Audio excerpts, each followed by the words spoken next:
call to order this Tuesday meeting of the Fairfield Plan and Zoning Commission, beginning with meeting minutes from our April 28th meeting. Just before we call that, we do not yet have all our regular members. Commissioners Churchill and Huntley are joining remotely, so we'll be seated until we have our other commissioners. Okay, can I have a motion on the meeting minutes from April 28th? Commissioner Randolph? Move to pass. Commissioner Randolph moves to approve. Do I have a second? Commissioner Capozzi seconds. Any comments? No comments. The other, If I might, Mr. Chair, there were two small corrections to the minutes. And the most updated ones were added to the. Right. thank you. Commissioner Levy's here. Okay, well, Okay. he's bring it back on after this. All right, any other comments? Okay, all those in favor of the motion to approve the April 28th meeting minutes, please raise your hand or say aye. Commissioner Churchill? Aye. Thank you. Meeting minutes are adopted. Commissioner Braun has joined us and Commissioner Levy has joined. So I believe at the moment we are just one shy. So Commissioner Huntley will remain seated for the moment. Next is a request to accept offsite below market rate units, a request by Summit Development to accept a deed restricted 3-family structure in lieu of 2 on-site units for the condominium development at 250 Pequot Avenue per section 31.7.J.1. Can I please have a motion on this item? Well, I think probably a presentation. Oh, that's right. I forgot there's a new Yes. one. This is a new one. My apologies. You should just like 'em. You were here so recently. I forgot there's a new one. All right, go ahead. Come on. Yeah. I'm in the trunk if you'd like it. We can use it. Okay. Being Attorney Russo. Do I need to use this or I'm good? I don't need this. You don't need to, but we have available. Okay. The chair, members of the commission, Chris Russo with Russo and Rizzio LLC, offices at 10 Sasko Hill Road in Fairfield on behalf of the applicant. Coming before you tonight, again, on 250 Pequot Avenue. We have been here recently on this. So as you recall, 250 Pequot Avenue was previously approved for 18 residential units. 16 were to be owned. It's for sale product to be owned at market rate. 2 units are to be owned at an affordable rate set to be for 80% of AMI. At the previous meeting, we presented a proposal to relocate those 2 affordable units off-site, which would leave all the units at 250 Pequot to be market rate. And I know, we had discussed about developing a rubric maybe that might help us. We've looked into that. We're continuing to look at that, trying to figure out just how that rubric would be put together. But as we discussed last time, the market moves very fast at times. And it did in this case. As a property became available, we think is an attractive option for affordable housing. The property is 21 Ardmore Street. Yeah, do you have the, John, if you have the slide presentation, please. 21 Ardmore Street, it's an existing multifamily property. It has 3 residential units. The site contains 5 bedrooms, which is actually a correction on the slide, I think. I think it might say 6. There's 5 bedrooms, 3 bathrooms. And approximately 2,870 square feet of living area. But within that is 3 units. It's a 0.23 acre lot. It's currently in the D zone. Each unit has its own,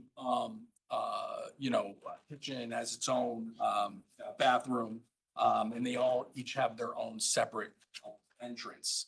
Ardmore Street, if you're not familiar with it, Kings Highway that goes over to Whole Foods. It's the street on the other side of the train tracks, essentially from Whole Foods.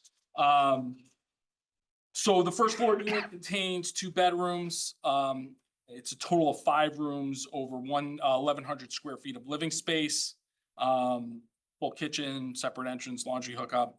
Second floor unit, contains 2 bedrooms, over 5 rooms. Again, it's 1,100 square feet. And the same, basic, amenities. And then there's, the third floor unit, which is 1 bedroom. It's 3 rooms in total, occupies approximately 670 square feet, of living space.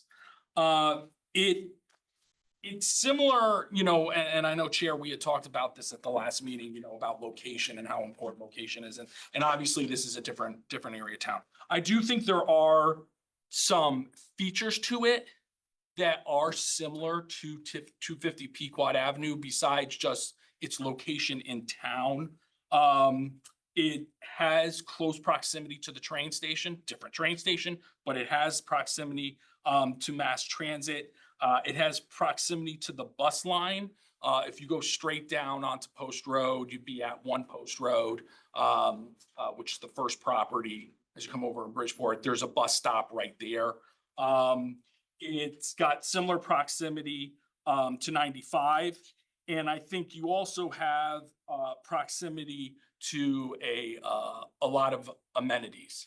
CVS is there, Whole Foods is there, Home Depot's there. It'd be a big deal for me if I was close to Home Depot, make my life easier. But there's a lot of other, there's restaurants in the area. So it's conveniently located next to a lot of amenities that are in town. And I think it does have, obviously it's a different location in town, but it does have some of the same benefits that 250 Pequot has. It also has proximity to the Ash Creek open space. 250 Pequot has close proximity to Southport Harbor. This has proximity, if there's the Ash Creek open space. There's a trail that goes down. You get to the Ash Creek open space, and then you can actually go on to Jennings and down Fairfield Beach. There's actually pretty good connectivity there to get down to the shore. So we think it's a good location. It's obviously 3 units as opposed to 2 units. Which can have a considerable benefit to the town. I know I went through the chart with regards to points the last time I was here. What we would be able to do with this particular property is rent out each of these 3 units to folks who are 40% of AMI. What that does from a housing unit equivalency standpoint, 250 Pequot currently as it stands will give the town 2 HUE points. If these 3 units were rented to 40% of median income, each of those units itself is 2.5 points. So 1 unit is more than 250 Pequot. So then you times that by 3, it's 7.5 points. So you're going from 2 points to 7.5. And that's considerable. I know there are numbers, so maybe it's kind of hard on, conceptualize that. But essentially, you would have to build 3 250 Pequots, so 3 18-unit developments, and another 10-unit development to get 7 points. So you still, with all that development under your regulations, you still would not reach 7.5 points that this one property has 3 units rented to 40% of AMI would achieve. So that's a lot of development to get just below what the town would gain by this. So it's one of the reasons we think it's a unique opportunity. It's why we brought it before you. Again, we were looking to develop that rubric. We're still looking at that. But when this property came available, 3 families do not come on that often.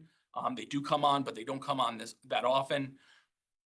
We think it's even though it's a different part of Fairfield, it is a well-located property. It's not like we're saying, okay, here's 250 Pequot. It's in downtown Southport. It's near the train station. And we're designating a property that's, off a field and it's miles away from the train station and it's not near any amenities. This is a centrally located piece. It has access to a lot of nice parts of town and assets in town. And so we wanted to present it to you on the slideshow. I don't know if you were able to review, but we do have pictures of the inside and its condition on the inside, as well as some other materials. Was there anything that you wanted to add? I'm Felix Charney from Summit Development. Thank you for your time. As I started thinking through, I said, well, if I just go buy a rental property, I've got to get those leases to expire or those people out before I can re-tenant it. I hadn't frankly thought of that. Coincidentally, the three leases in this property, 2 expire in August and 1 is month to month. So theoretically, the property could be turned over to the appropriate earning residents with, a couple of months after I close. I would purchase this subject to your approval and then terminate the leases and then fill it appropriately. My understanding is that y'all earn these points when there's a CO. So the advantage of this process is it's there. And that 7.5 points that Chris has alluded to would be earned, call it in September. And just so you know, the way their state law reads, there's newly constructed units shall be counted toward a moratorium when it receives a certificate of occupancy. But a newly restricted unit shall be counted toward a moratorium when its deed restriction takes effect. So this could essentially happen immediately because you could place the restriction on, right after a purchase. So that's section 830G, subsection 9. The other thing I would add, I'm sorry, Chris, to interrupt. Last time I was here, somebody, I don't recall who, was talking about a yard. And this property, even though it only has 0.23 acres, there is a fairly significant grass area for swing sets or a dog, a kennel, or whatever one wants. It's not terribly confined. You could put a fair amount of stuff on the outside. So yeah, and so with that, and Chair, because I think you made your points clear when we were here last time. I don't want to gloss over the fact that it's not in same section as 253Y. But I think when you think of it in terms of how much under your regulations would have to be developed to achieve the amount of points you would with this unit in lieu, I think that's a considerable factor and a considerable benefit of this. So with that, happy to answer any questions you might have. Questions from the commission? Commissioner Braun? Is this a habitat project or no? So we've talked with Habitat. It has happened very quickly. They typically look for more bedrooms, and so we're still talking with them about it. But it has it came on, I think it was like Friday. It came on last week, Yeah. and at the moment, there is no offer on it. So I was called up the office to say, can I get in front of you folks? If this is something that has legs, we would try to go to contract while you all were adjudicating. To your habitat question, Valencia and I talk a lot. She will appear before the board. She is trying to get you to allow me to buy homes, 3 and 4 bedroom homes. She has a queue of candidates pre-qualified for the houses. So again, if this has been somewhat of a fishing trip for us to figure out, this is what we can find, does this work? So that's what she would like. So this would not go to Habitat. What's the ownership? So we have 2 choices because we've been moving pretty quickly. The Fairfield Housing Authority, Yeah. or we would self-manage it. We have lots of apartments in lots of places. So, and we have other affordable apartments that we need to manage and report on. So we deed restrict it, rent it, and just operate it, and be fairly seamless, if you will, under that scenario. Commissioner Monahan? So the taxes would change. So how would this, so the taxes currently are 7,800. The appraisal on this is 664,000, according to the town, 399. It's being offered for sale at $1,250,000. If you look at the new, potentially 1919 for the mill rate, based on the new assessed value, you're at 8,900 for the taxes. So how would, number one, that work with the 3 units in terms of divvying up the costs? 2, I see there's no central air conditioning in any of the units. Can it be added? Can it be added easily? Because that would be an amenity that, you did have in the condos. I think it's a really nice idea. It troubles me a little bit that if there was a fire or something happened in one of the units, 3 potential, families would be, affected. But I do like the idea that, you would manage it. I think you would do an excellent job. But I do think there are some deficiencies with this, and I do think the price is egregiously expensive considering that it's So rated for $450,000 in 2021. The gentleman who owns it had paid 800 grand for it, 2 years ago. So the pricing on this sort of product is similar to what else is going on. But to your last question first, we would pay the taxes. So the taxes, and this is a rental situation, so the homeowners would be, correction, the tenants would not be paying taxes. What was the first question? Well, so the taxes would not change, because it was just revaled. In 5 years, it would be revaled again, And we have. I'm guessing at that point, it down would at probably be 664, raised. And it's being sold for $1,250,000. So it talks a little bit about our revalue. Yeah, so I mean, that's set, and so it wouldn't change, the restriction wouldn't change, at this point. It's not something that would change it. The next time it would be up would be, 2030, October 1st. Just to add to that, just another kind of head scratcher, because we've got 50, I think I have 59 units being under construction in Westport. And they're not going to discount the taxes on the property by virtue of the fact that the third of the building is being used for affordable housing. It's apartments and this is what it's going to be. So that tax assessor hasn't really caught up with the other side of the house that has a need for this type of housing. So it's one of the other obstacles. I missed your first question. I think Oh, the air conditioning. Air conditioning. Right now it's through the wall, which would be pretty common in the later age rental properties. I do not know what it would take to put central in. Probably. It says none, it doesn't say. Yeah, it's the through the wall units that you see, correction, through the window units. And they should have an entrance, right? I think. Commissioner Levy? Yeah, I don't have a raise my hand button, so I'll have to interrupt on occasion. I have a few questions. I reviewed the website today for 250 Pequot, and it's my understanding that the units will be selling for between $2,500,000 and $2,750,000 each. Is that correct?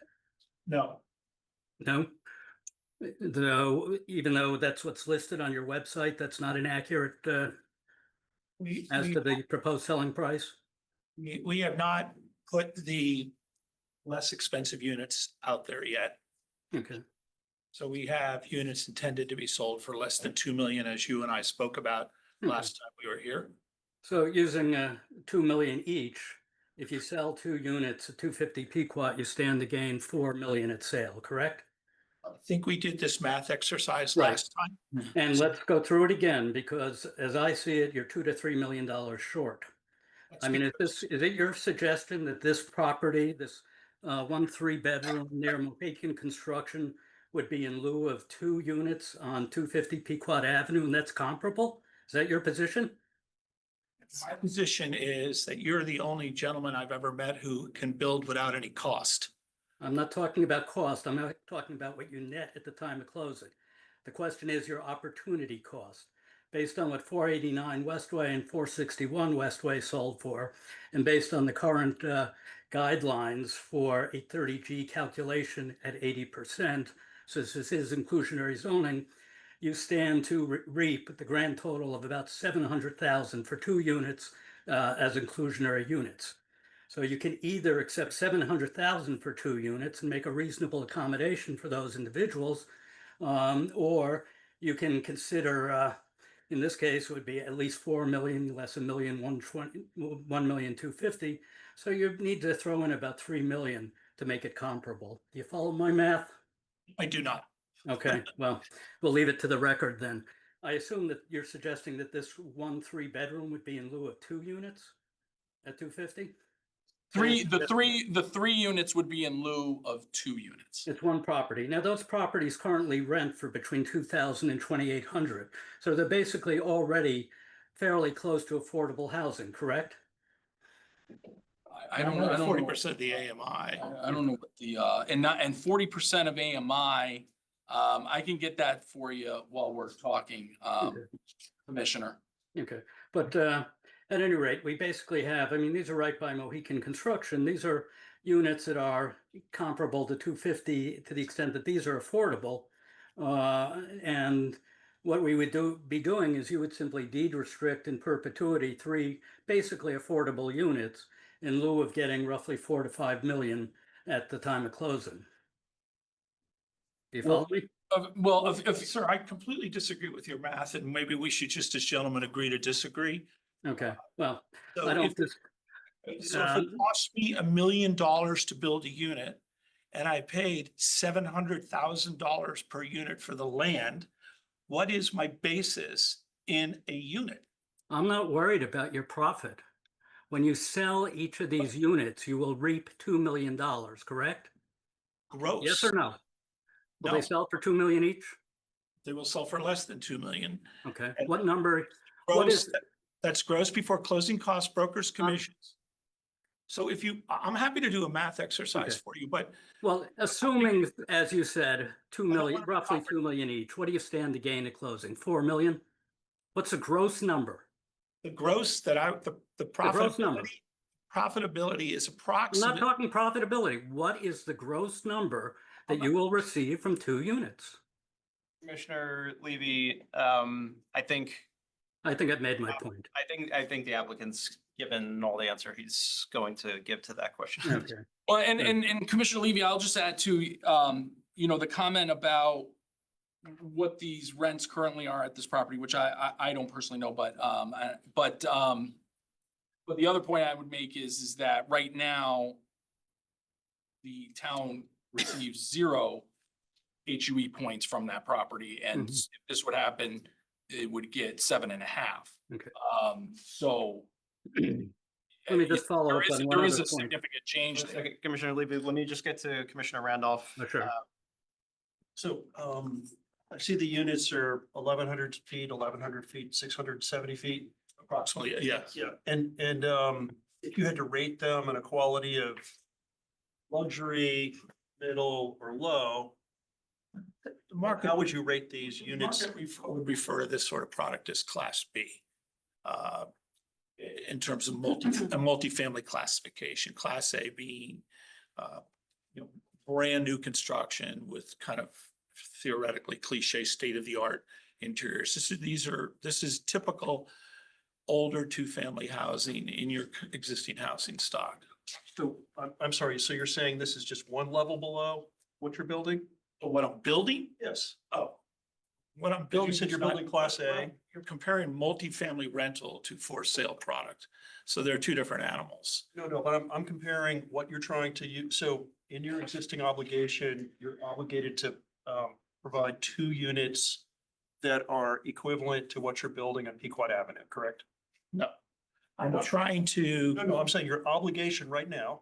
I am obligated to provide 2 units of affordable housing. Chris was able to get legislation for the town to consider accepting units off-site. Last time we were here, we were talking about some of the challenges for affordable housing in a for sale product, let alone a luxury for sale product. The common charges at 250 Pequot will be about $1,800 a month. That's if they do not use a concierge. And the taxes will be who the heck knows. But they'll be quite significant, as Southport is generally the recipient of pretty high taxes. So there is. I appreciate that, but you're not really answering my question. So right now, you've got 2, you're obligated to provide 2 units at, use letters A, B, C. You're saying that this unit is 1 level below? No, this unit, I'm just asking. We're not fooling anybody. You cannot compare a 2-family house to a unit that we're building on Pequot Avenue. There's no. So it's significantly less equal to what you're building on Pequot Avenue. What I'm building on Pequot Avenue does not exist anywhere at the moment in town. Okay, so it's like A plus, right? Well, ultimately, this is According gonna to be. Mr. Levy- Well, hang on. Ultimately, it's not an apples to apples. No, It's an apples right. to oranges, which is fine. I think that's why it's a discussion at all. It's because this is a proposal. It's for the commission to make up its mind if it wants to accept this proposal. The regulation that Attorney Russo proposed that the commission adopted gives the commission full discretion. Right. So, everyone's entitled to weigh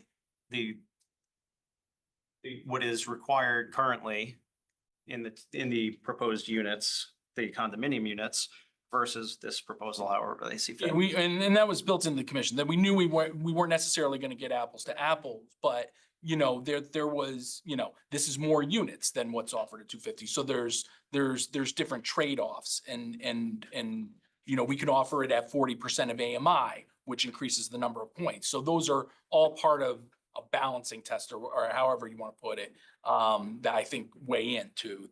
Finish your point. I'm sorry. I cut you off. Yeah, so the quality of them is different, correct? Sir, those are rhetorical questions, of course. Just want to be, okay. It's a rhetorical conversation. How about the size? How many square feet are the units? These are I'm sorry, the units on Pequot. about 1,800 to 2,200 feet. So 2,200 feet. So we're looking at 2,200 feet of two affordable units versus approximately 3,000 feet of the other units. Now, let me add good part. I think the HUE points to get 7.5 points is good. I laud your creativity, but and I'm a finance guy. So what Commissioner Levy's asking about is gross revenue, gross revenue, the total amount, which is probably the best way to measure the equivalent. And I think that underscores the difference in size and quality. And this is a good I think you're heading down the right path, but the equivalency of $4, $5, $3.5 million worth of units in Pequot does not seem to be the equivalent of $1 million worth of affordable units in Grassmere. That's just seems to be the trouble we're having. I think you're on the right path, but it just still is not equivalent. I was on the commission when we approved this regulation, and we did not talk about money, and that we did not put money in the regulation. The regulation has one criteria, and it's our discretion, our sole discretion, obviously, that the offsite below market rate dwelling unit shall be of similar or greater size as the on-site dwelling units. Therefore, the offsite one that you're proposing is 2,870 square feet. That's at least as the size of what you're putting in 250 Pequot Road, right? Well, yeah, I mean, there's. Per unit. I mean, each You're putting- unit's between 1,800 to 2,200 So you- square feet. right. And this So you've got thing one is 2,800. it's at Okay, you've got- 2,800 for a You've got month. three units that'll generate 7.5 points for our next 830G moratorium. And that is exactly why we passed this regulation. We passed this regulation to allow people to have ownership multifamily, because it's impossible to really do ownership multifamily because you can't figure out the common charges. So this will not be built. You won't be able to build it if we don't allow this, and it won't be done, and we won't get the 7 points. So my looking at it is, it will be done. The only little thought I have is, I think when we had our discussion on the regulation, I kind of wanted the new, the off-site ones to be ownership. So that's why I was asking about Habitat, because Habitat has the people own it, right? Yes, they do. And Habitat's asked me to do a lot of things. And I'm open to any of these things. I just need some guidance but I'll never be able to satisfy your money question. All right, we happen to have very high-end units in a somewhat exclusive section of town, and they will sell for a significant amount of money. And there is no other types of rental housing anywhere that is equivalent. But to your point, Habitat has asked me to ask you if I can buy single-family homes and give them to them. that would be really easy for me because there's a lot of single family homes and I don't have to get into a war with other bidders. I go buy the house they want and they have somebody for it. Chris tells me you don't get quite as many points, but we could do that. Habitat has asked me to give them money to finish building projects that they currently don't have the money to build to create the points. I said, oh, that's even easier. I'll give you the money. I'm politely the monkey in the middle, trying to deal with the free market of what's available, as well as trying to defend the concern about the fact that I'm going to retire on this transaction. And we could bring my wife here next time if you'd like, and she'll talk about that. Mr. Chair, just At once. really quickly, if I can, Economic Development Director Barnhart provided some information that is within the folder for this. That does provide some of that median area income information for our area. What that results in terms of the unit rental rates, as well as for sale equivalency in the marketplace. So that information is in the folder. Thanks. Go ahead. Would you consider elevating these units to make them better? Improve them? Improve them? I know these units, they're not great. Oh, do you? Yeah, so, would you consider elevating these and maybe making them a little better? And maybe then the commission would say, it's a better product because what they are now is pretty basic. I think the HUE points, it's excellent and we should try to, if we can, get those points in some way that satisfies, the need for something that's a little more elevated.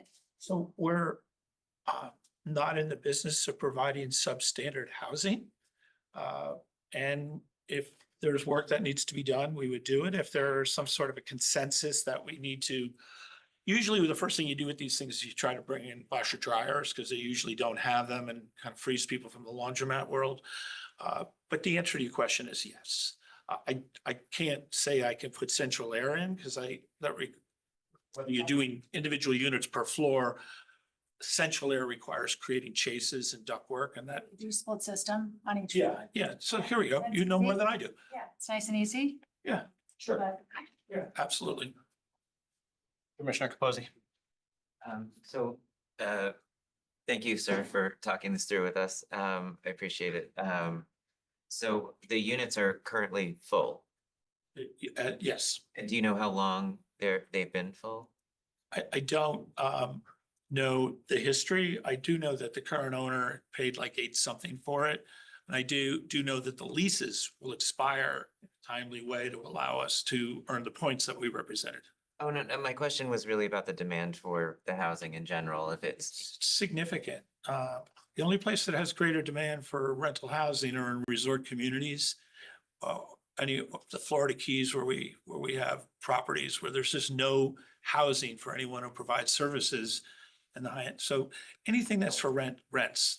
At some point, given everything that's all in your pipeline, there may be oversupply of rental housing here. But that's going to be kind of a juxtaposition to when the homes become more, or mortgage rates come down and people can buy.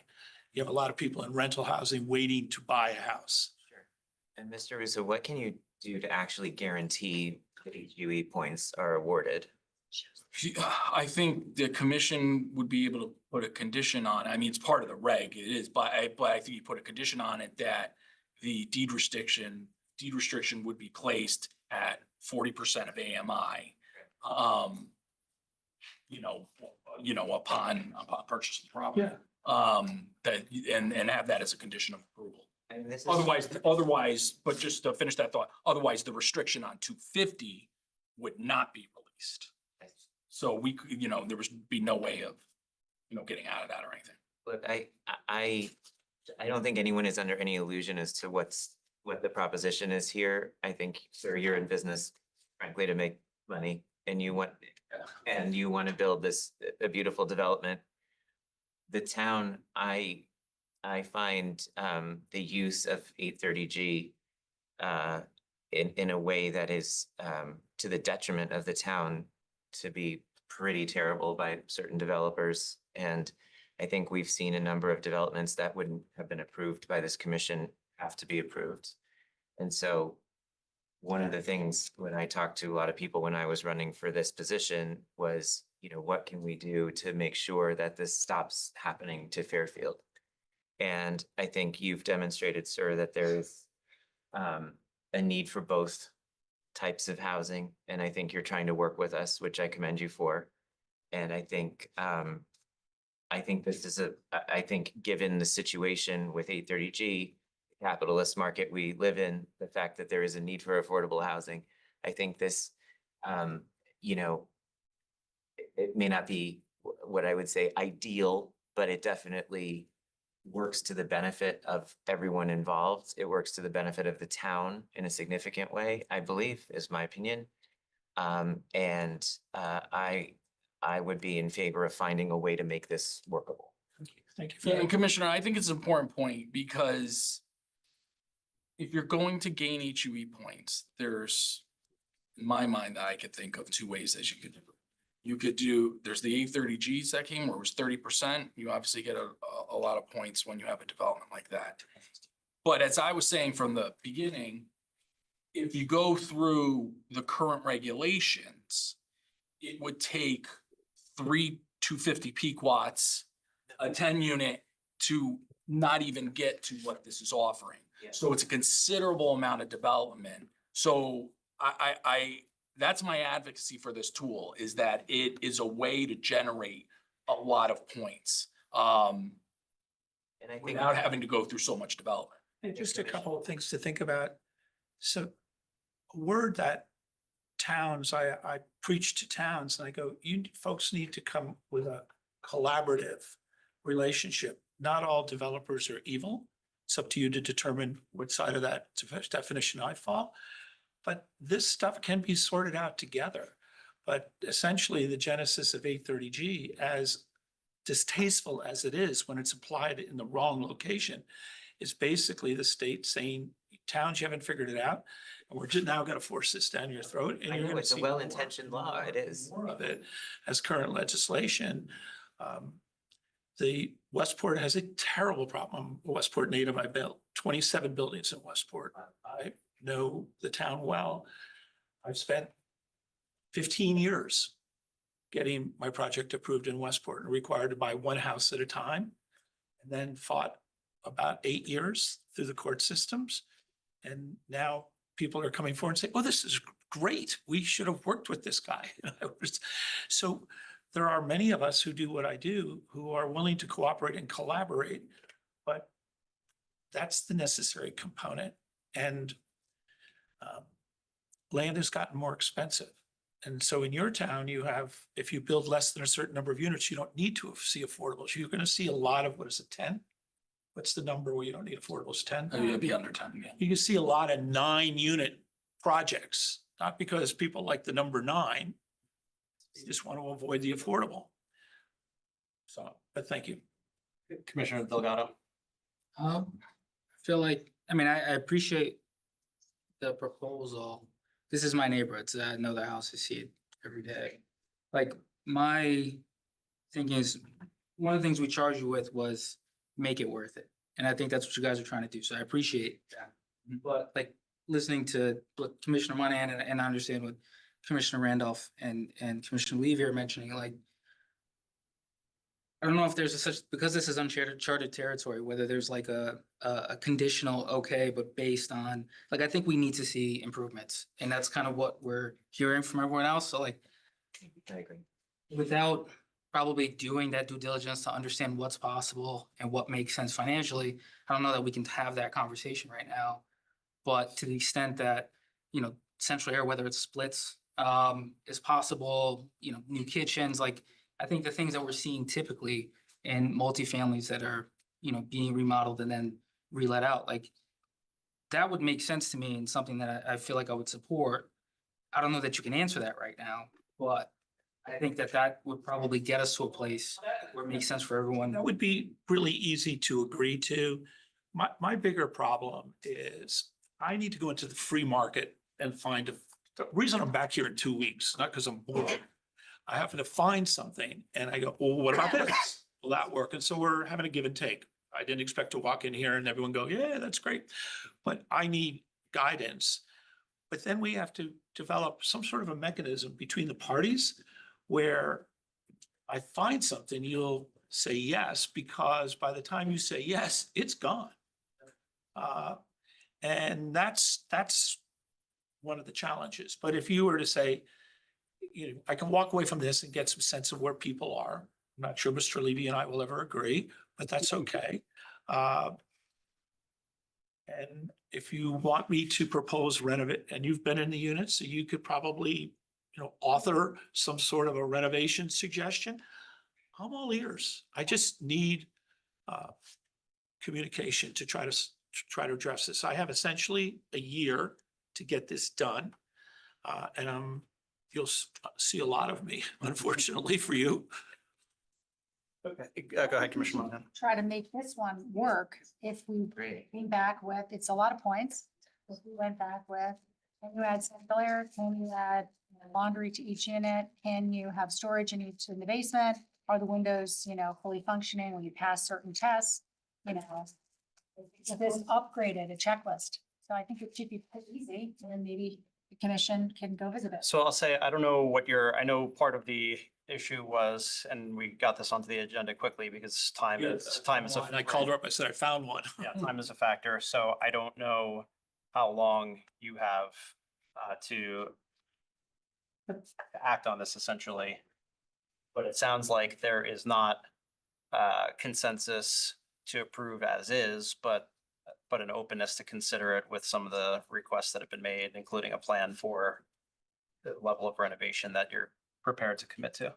So that's encouraging, subject to the folks who are not comfortable with it. And we've all have homes, we've all bought real estate. So what I would do is I would go out and make an offer on this house and see what kind of due diligence I could get. And, you know, I might look to you, if you know the unit that well, to say, well, I can do this, this, and this. Does that feel right? You know, there's not a lot we can do. Mr. Chair, if I might, I mean, you can always handle this the way that Inland Wetlands does. If you would like to notice a site visit with more than a quorum of commissioners, if that's Yeah, something. that I don't you own want. it. I'm not under contract, so that would be subject to the listing agent's permission, but I'm sure all that's doable. I have not even been in the top unit. They wouldn't let us in that one. The tenant wouldn't allow us to get into that one. And you were correct. They're marketing it as a 2 and it is a legal 1.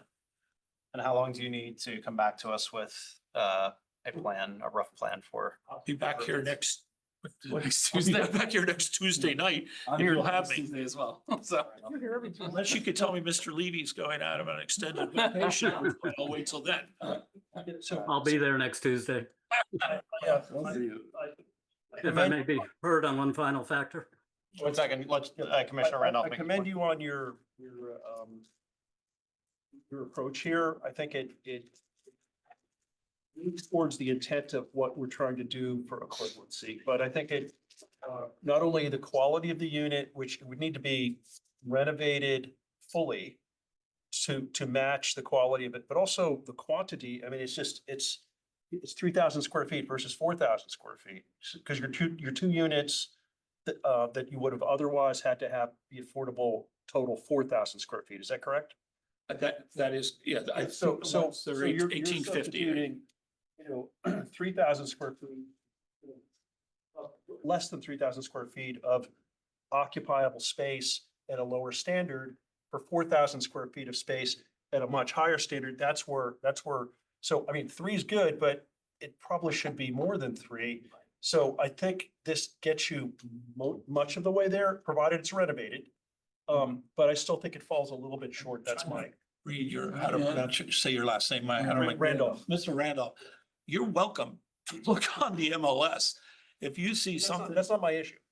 but I don't know how to find multifamily units that are that big. They don't. But I'm saying exist. maybe it's this plus another.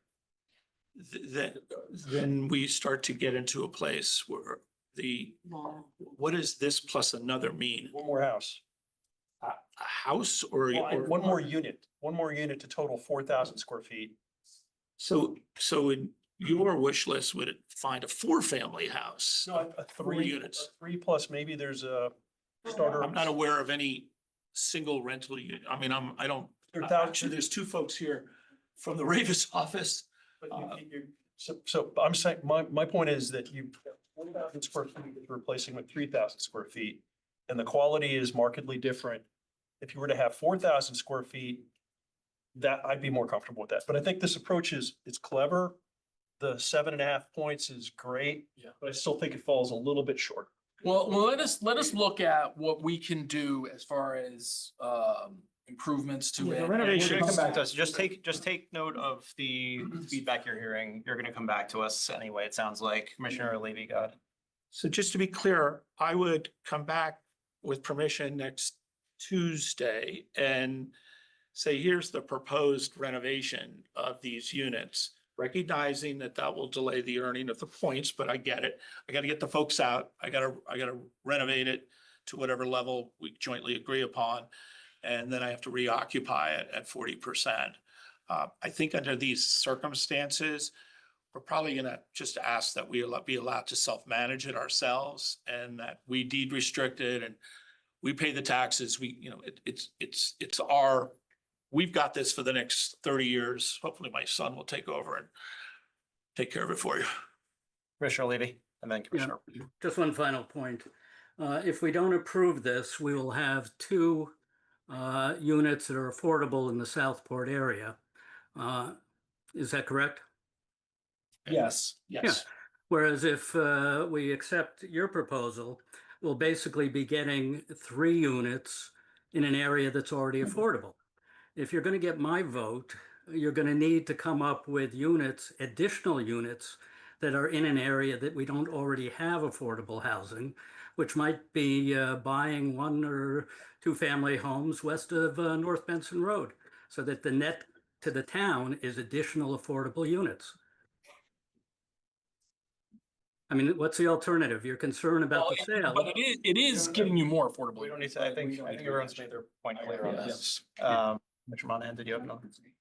I just think we're splitting hairs here. The regulation says the off-site below market dwelling unit shall be of similar or greater size as the on-site dwelling unit. Doesn't have to be exact, could be similar. Similar could be a little under, a little over.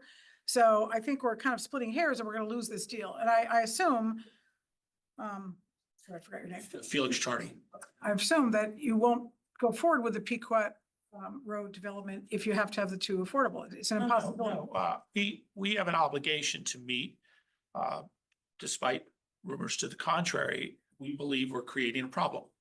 We believe we're going to move 2 families into next to 16 families who are paying, and I can't change the common charges. I can't have 2 HOAs. That's the problem. That's the You problem. can't I provide. can't have 2 operating expense. The problem with 830G in general, it does not help people It of doesn't- limited means obtain wealth or stability by owning a house. It's a disincentive. Well, what it to have should do Yeah.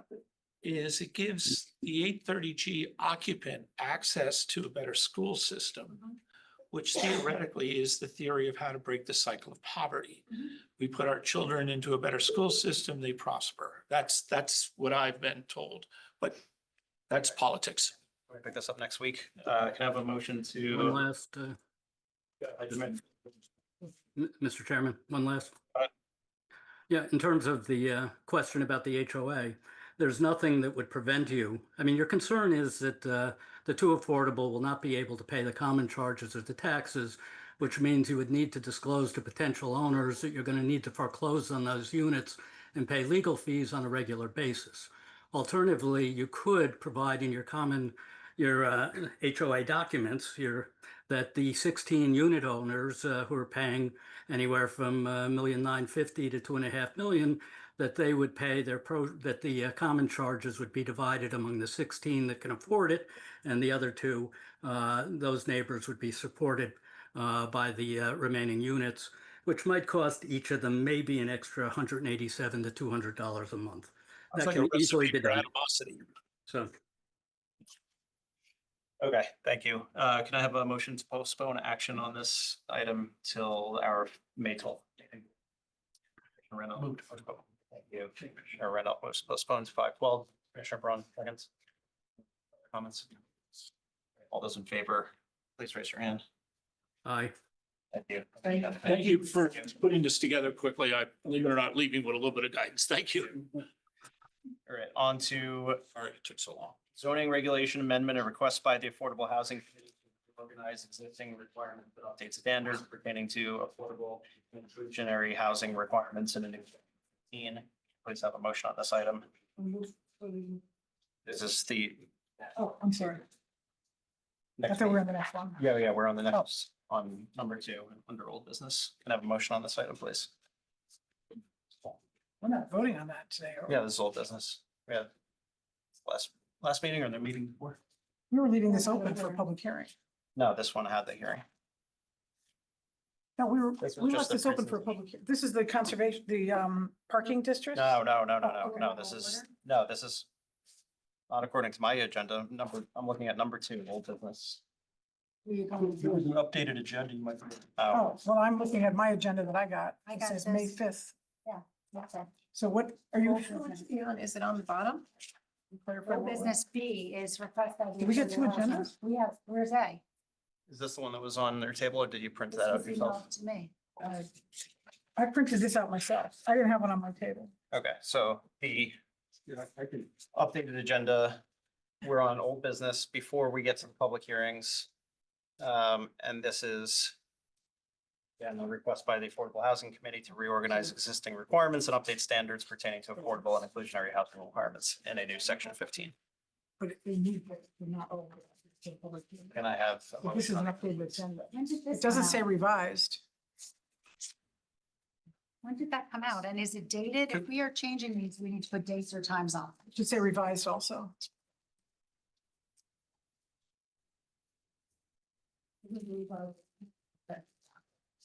Do you need? No. Waiting for a motion. Commissioner Randolph. So moved.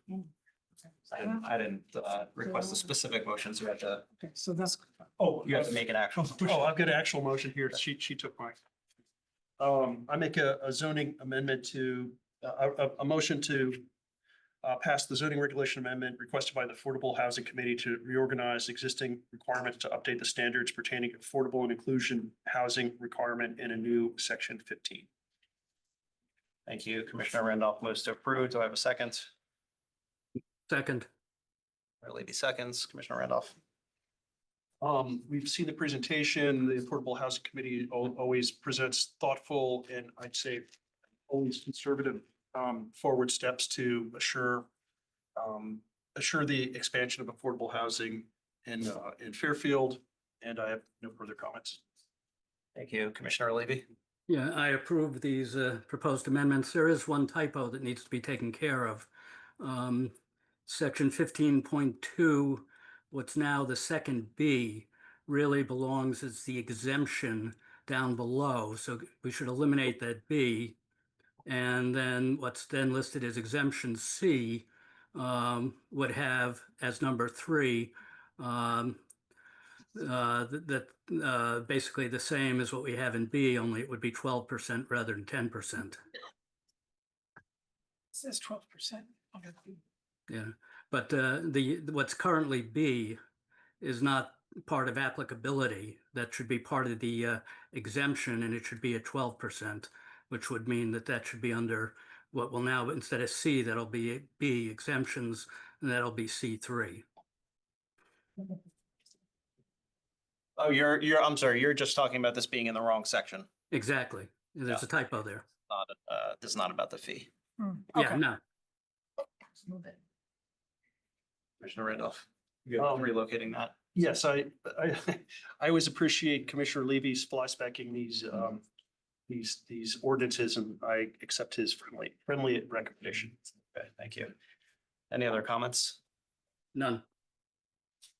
Other comments or questions from the commission? All those in favor of the motion to approve the proposed regulations with the correction as stated, please raise your hand or say aye. Aye. And Mr. Chair, if we could just acknowledge an effective date of May 9th? What's May 9th? The effective date of the regulations. So acknowledged.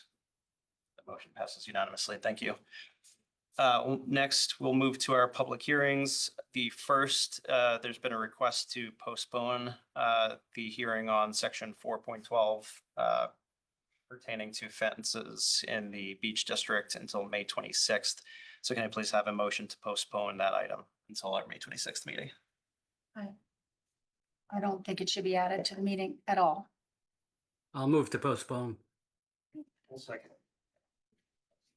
Well, I'll get to you, I'll come back to you in a second on that. Commissioner Levy moves to postpone to May 26th. Commissioner Randolph seconds. Commissioner Levy, any comments? Yeah, I mean, basically, this is something I've been working on. I just had surgery last Tuesday, so I should be at our regular meetings after this. Contrary to what people think, this is actually to expand the type of fences that are allowed. And for that, we will need the commission to weigh in on what should be allowed there as opposed to our current regulations, which do not permit any fences. And based on that, I'd be happy to present this on the 26th, or if we want to move it to the next meeting, that's fine with me too. Thank you, Commissioner Randolph. I appreciate Commissioner Levy's thoughtful evaluation of fences. He and I have spoken about this, and he's thought about this more than I think anybody I've encountered thus far.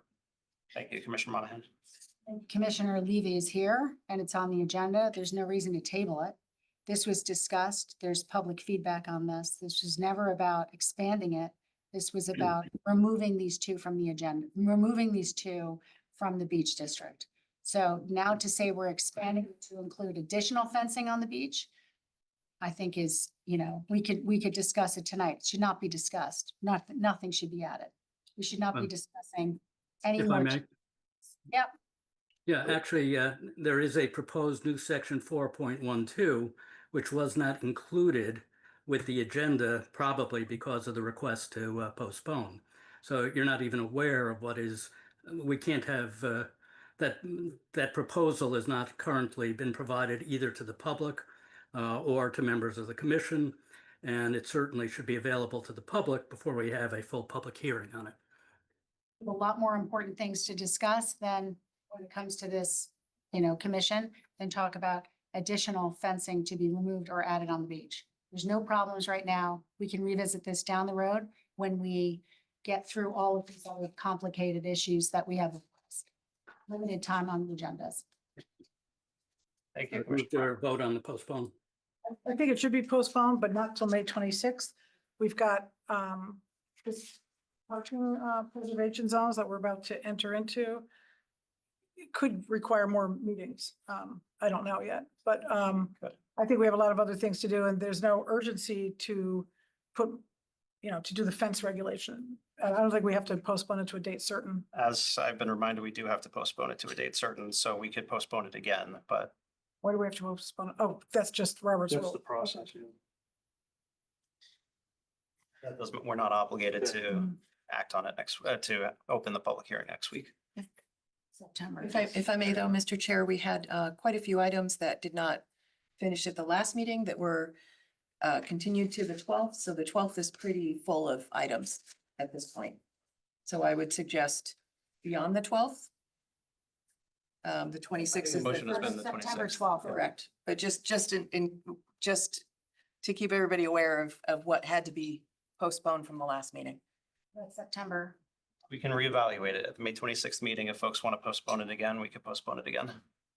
Is there comments? Okay, all those in favor of the motion to postpone this item until May 26th, please raise your hand. Aye. All those opposed? Motion passes 6-1.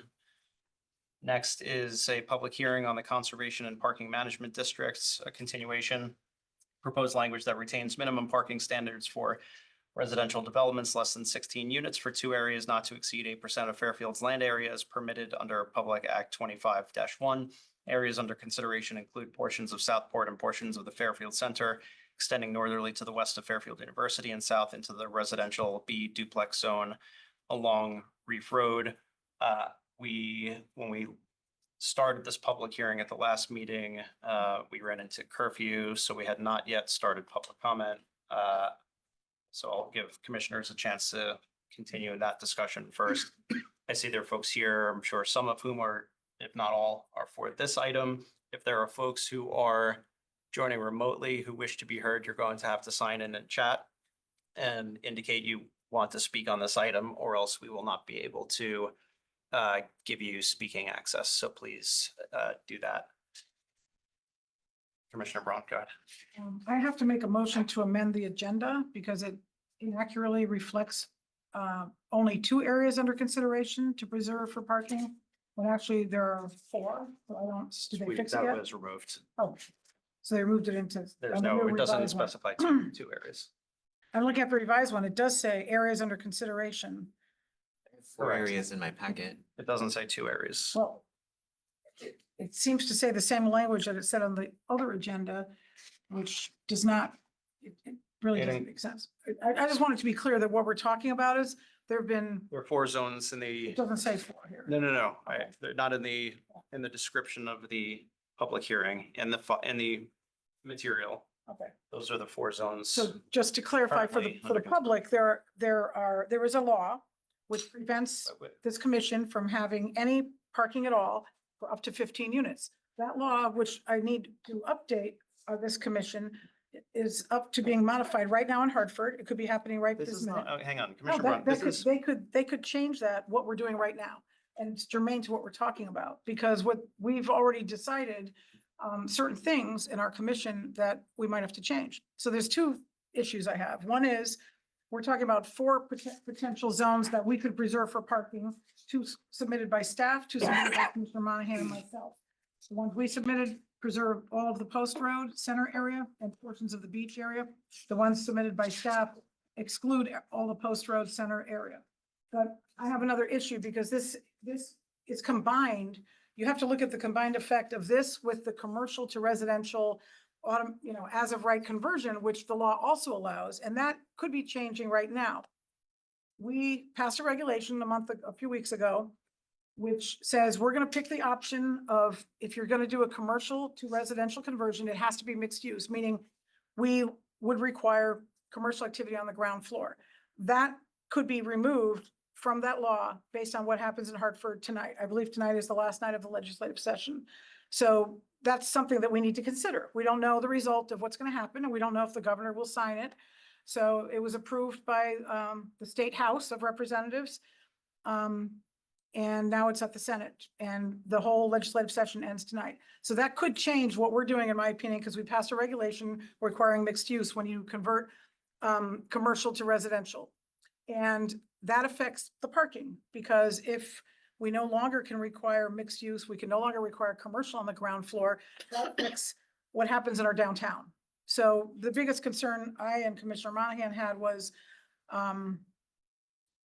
preserving our local business center of our town. That could change depending on what happens tonight. So that's some research we need to do. And the other thing is, we really haven't done a lot of research, and that's a concern I have. So we got some research in from one of the members of the public. They actually conducted a survey. So I think we need to know that we're going to finish this by the end of June, but we need to get more information. So I think we should have this on the docket every week until the end of June. Those are just my sort of points of order that I want to make about this. thank you, Commissioner Monahan. So I have something I'd like to read. Parking represents the single biggest hidden enabler of a denser downtown. Prior to 2025, high on-site parking minimums consumed land on small downtown lots that line the Post Road. Under the new rules, those minimum parking ratios have been sharply reduced, especially for projects near the train station. Developers can now take advantage of shared parking credits, on-street incentive, structured parking options, off-site parking, and payment in lieu provisions. The practical result is dramatically fewer surface parking spots and far more land available for actual building area by developers. Compounding these local changes is the recent state legislation. Our 3 state reps, Sarah Keith, Christine McCarthy-Vahey, and Jennifer Leeper, voted in favor of an amendment to HB 5362 Section 4 that changed a single word from and to or. This seemingly minor edit significantly narrows what towns like Fairfield are permitted to require on commercial and mixed-use parcels being converted to housing. As a result, a vacant storefront on the Post Road or a restaurant can now become 4 floors of apartments or maybe a townhouse with no ground floor commercial space required and potentially no parking at all. Additionally, the financing math strongly pushes developers toward 100% residential projects because Fannie Mae and Freddie Mac purchase the type of loan paper on more favorable terms than mixed-use developments. Our state representatives were expected to protect local control and the character of our downtowns. Unfortunately, they did not. Coupled with the new form-based design standards and adjustment to height and floor area ratio, which were voted on 5-2 recently, a typical 1 or 2 story commercial parcel on the Post Road can now support significantly larger and taller structures and potentially entirely residential ones. The updated 52-foot 4-story height envelope is more usable than the old limit to developers, reducing parking requirements, freeing up land, and the density bonus adding further incentive. Developers can therefore economically justify replacing the existing modest storefronts with larger buildings.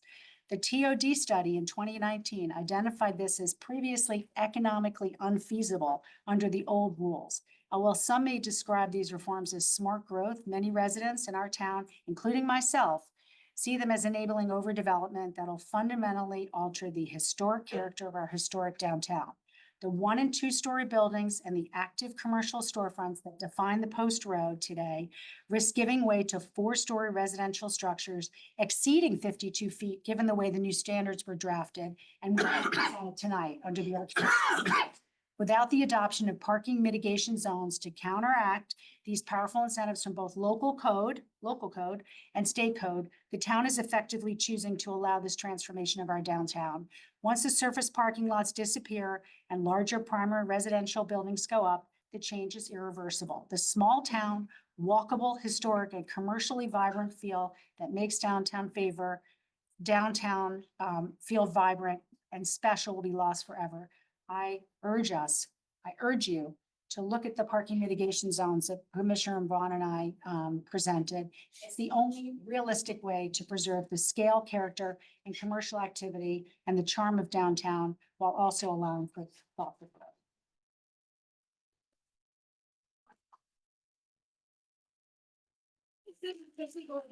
Please, listen to the people of this town.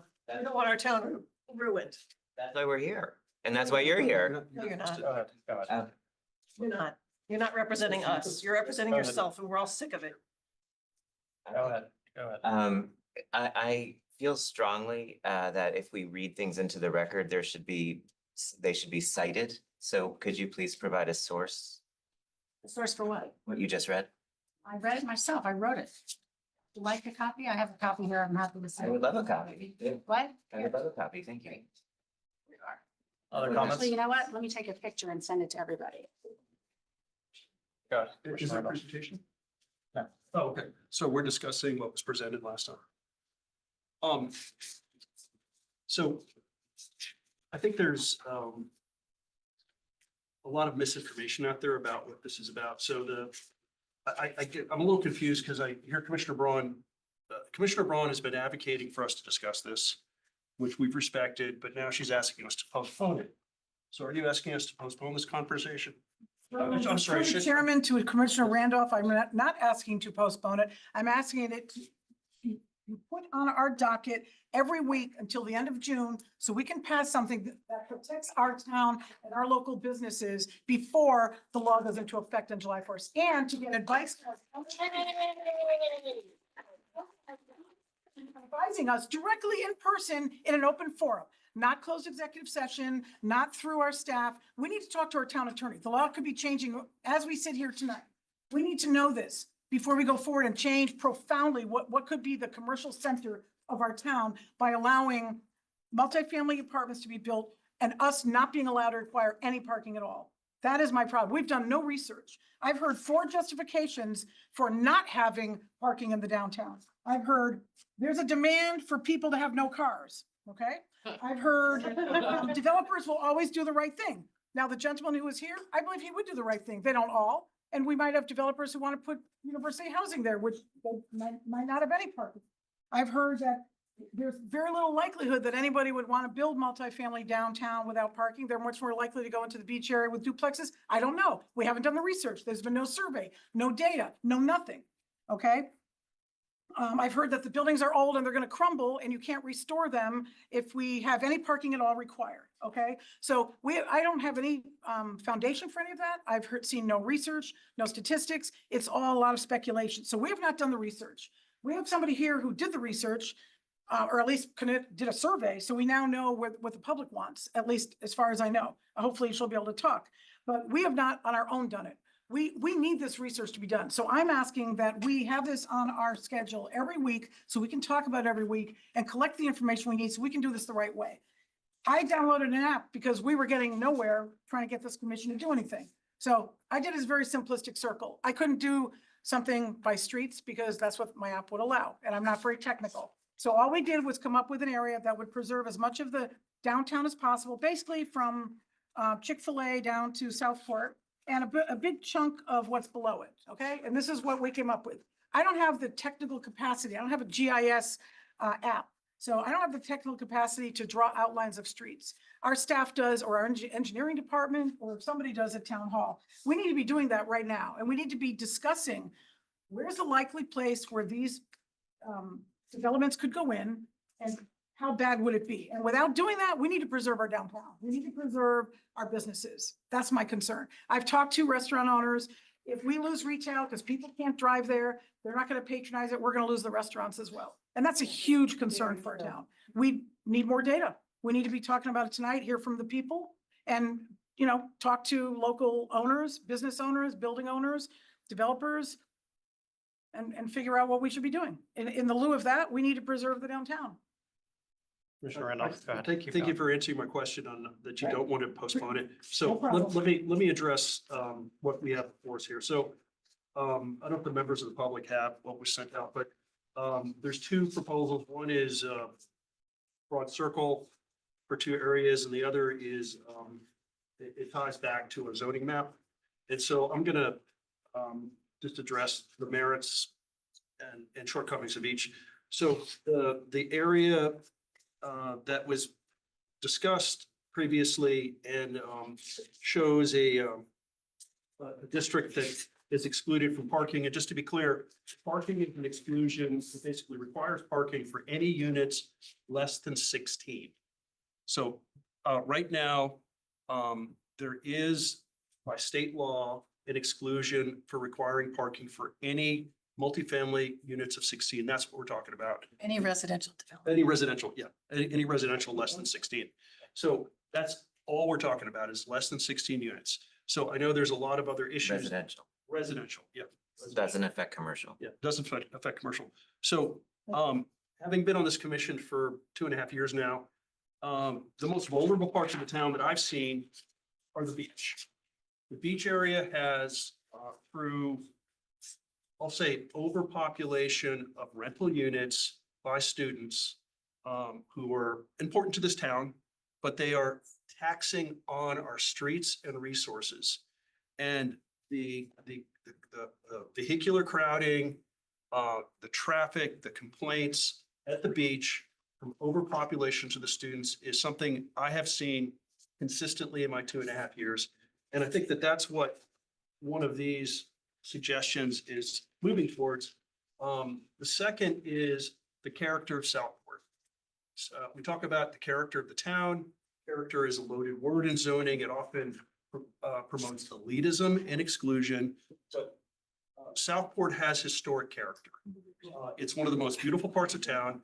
And multifamily buildings there that have no parking requirements potentially can lead to overdevelopment. Now, that's unlikely to happen because of other restraints, but if it does happen, Southport is the streets are small. There's almost no off-street parking there. Southport is an area that was selected here prudently. Now, these circles, I'm not sure what they mean. We do have staff, and I talk to our staff every week. I meet with them. They're a resource. I'm technically skilled. I can draw maps, but we have technical resources. I don't think they drew this map. And so this map doesn't really reflect anything that's actionable. So there's nothing, I think that the sense is that I see Sasko Hill at the middle of this. I don't know what that means. I don't know where the center of it is. It's not really thought out. It's not really specific.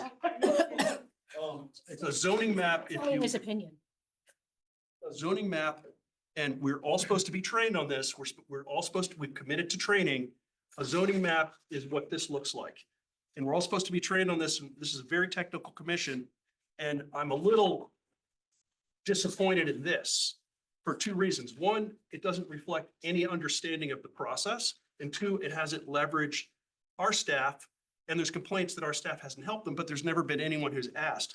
Now, I understand the intent of this broadly, that downtown is where we should exclude parking. Exclude parking minimums. And here's why I don't think that's a problem.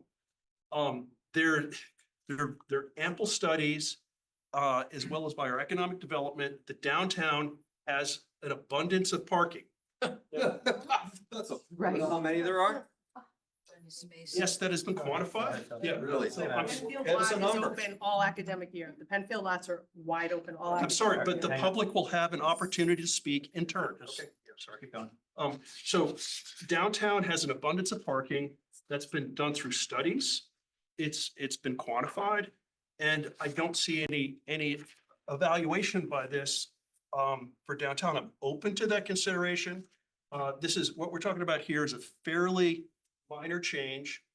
I'm not entirely opposed to saying downtown, it could be included as an exclusion zone because it only affects buildings of 16 units or less, which is a rarity. So I'm not Residential. residential.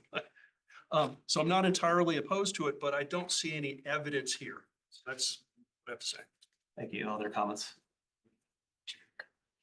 I'd like to respond. Hang on. Any commissioner who hasn't Sequence. spoken yet? Okay. Okay, so again, I've been requesting that this commission and our staff, in fact, I was the one who told our commission that we could do these parking preservation zones. We were not informed of that. We were also informed in January that every single thing in the law was going into effect in January. That was not the case. This was always going to go into effect on July 1st, as well as the commercial to residential conversion as of right without a public hearing. Both those things have to be considered together, okay? Because if you have commercial to residential conversion as of right with little discretion and no discretion of us, you could lose businesses for that reason. And you could also lose parking because when you have the ability for mixed use, we can require parking for the commercial portion. But this law does not allow us to require parking for any residential up to now, it could be 16, it was 15 units. So depending on what happens tonight in Hartford. But so we came up with our own, as I just explained, we pulled down an app and we decided to preserve as much, the app only does a circle. It doesn't do anything else. I don't have GIS. And that's what we came up with. So you can actually, using proper software, stretch this out farther along the post road, more to the south for the beach. It does cover a big chunk of the beach. So that's what we did. And as our staff did point out at the last meeting, when these other proposed parking districts were proposed, it's a draft. It's all up for discussion. The two that staff proposed, the two that we proposed, they're all up for discussion. What we really need to do is figure out what we want, then figure out exactly the outline of it. It has to be 1.2 miles. That's exactly what I calculated. I'm not a mathematician, but I believe 4% of the town is approximately 1.2 square miles. So we just drew a radius of, I don't know, whatever the radius was, we figured it out. This is approximately 1.2 square miles. Each of these circles is approximately 4%. And we've been told that what staff did is approximately 4% on each of their parking preservation districts as well. So none of them are exactly accurate. That has to be refined and we need time to do that. So what we need to do is to figure out where it should go. And I do agree, the beach is, subject to development. We have to pick it. The law is terrible. The law never should have been passed. Why it was passed, I don't know. It takes away our authority and it takes it away completely. So the law won't be changed, unfortunately. It wasn't going to be modified in a helpful way. In fact, right now in Hartford, it could be modified by extending the 15 units to 16 for the parking ban. And it could be removing our ability to require mixed use in that area as opposed to straight residential. And that does affect parking needs. And we need to study that. We need to understand that. So we need to do more research on it. But in the meantime, without doing it, I think the whole town relies on the downtown. At least to some extent, Southport has the Historic Commission, which protects whatever's in the historic district. And I think as you get closer to the coast and the beach, we are doing coastal site plan reviews for every single duplex down there. And we could be more stringent on that too. We do have authority and discretion under a coastal site plan review, which is not governed by zoning laws. So we do have some, and unfortunately, we do have to pick 4% districts, 4% of the town. And I just feel like the most important thing we could do right now is to preserve our downtown, our small businesses. Chair Monahan. Who spoke with our 3 state reps and gave them feedback to indicate that we wanted this? That we wanted the word "and" to be "or." The word "or" to be "and," so that we would be we would not be allowed to mandate commercial on the ground floor. We've been discussing this topic we discussed it at 2 prior meetings. We were never told that this HB 5362 Section 4 was even up for discussion. Had it been up for discussion, we could have communicated if you believe the same as we believe that our commercial on the ground floor should be protected. Who was discussing with these 3 state reps that this is a good idea for the town of Fairfield? It's not a good idea, but all 3 voted in favor of it. Was there any feedback to this commission? Did any of the commissioners have discussion with them on this topic? They've never come to a meeting, but this impacts our entire downtown. So You're not gonna get an answer. This is not an inquisition of other members. I'm just That's not asking, how- That's not how this was works. there a discussion on this topic with the state reps endorsing this idea? Because there are state reps. So, and this is a really big decision that was, a vote yes on this. Was not an abstinence, it was not a no, it was a yes in favor.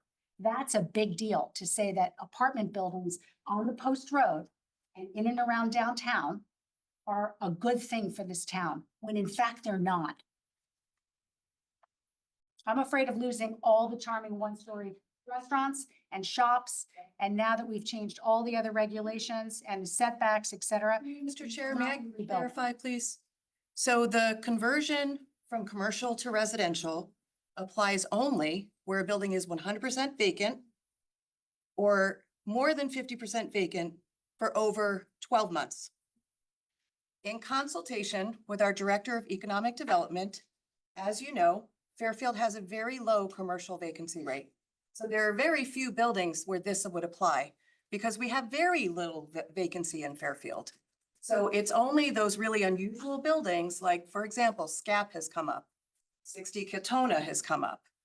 It's really outdated Class B, Class C office spaces or uses that were built for a specific type of tenant that can't be easily reconfigured, where this has really even come up as part of the conversation. The rest of Fairfield is 100%, is pretty close to 100% occupied in terms of our commercial square footage. So the reality of commercial to residential conversion is fairly low because we have a very low vacancy rate in Fairfield. It can be engineered. Just like the Circle Diner, where the lease is not renewed. But Just like that's a the different tenants are- application.